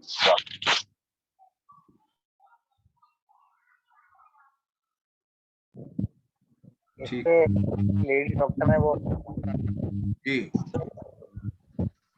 डॉक्टर अनीता वशिष्ठ बोल रही है, नहीं डॉक्टर श्रुति निगम, क्या बात है? सर इस तरीके मैं थोड़ा सा बोलना चाह रहा था। जी सर जी। Sir Hariom sir. जी जी जी। सर मेरा जो यहाँ पे सोचना जो होता है ना, वो जैसे गर्भाशय से रिलेटेड कोई संप्राप्ति यहाँ पे बन रही है और यहाँ पे ट्यूबेक्टोमी कर दी गई, तो गर्भाशय जो है वो आवाज कट रही है, तो आवाज कट रही है, तो ये ट्यूबेक्ट अभी आवाज तो ट्यूबेक्टोमी या लाइगेशन जब कर दिया गया तो ट्यूबर सर आपकी आवाज बहुत कट रही है सर। हाँ, लाइगेशन की वजह से पृथ्वी महाभूत कम हो गया, तो पृथ्वी महाभूत कम हो गया तो इसकी वजह से हुआ कि दूसरी तरफ के जो आकाश और वायु महाभूत हैं वो बढ़ गए। अगर वायु महाभूत बढ़ गए तो वायु का दोस्त होता है अग्नि बढ़ गया, तो हॉट एंड कोल्ड प्रोसेस इस तरीके के केसेस में आने की वजह मुझे ये लग रही है। अब बाकी आप बेहतर बता सकते।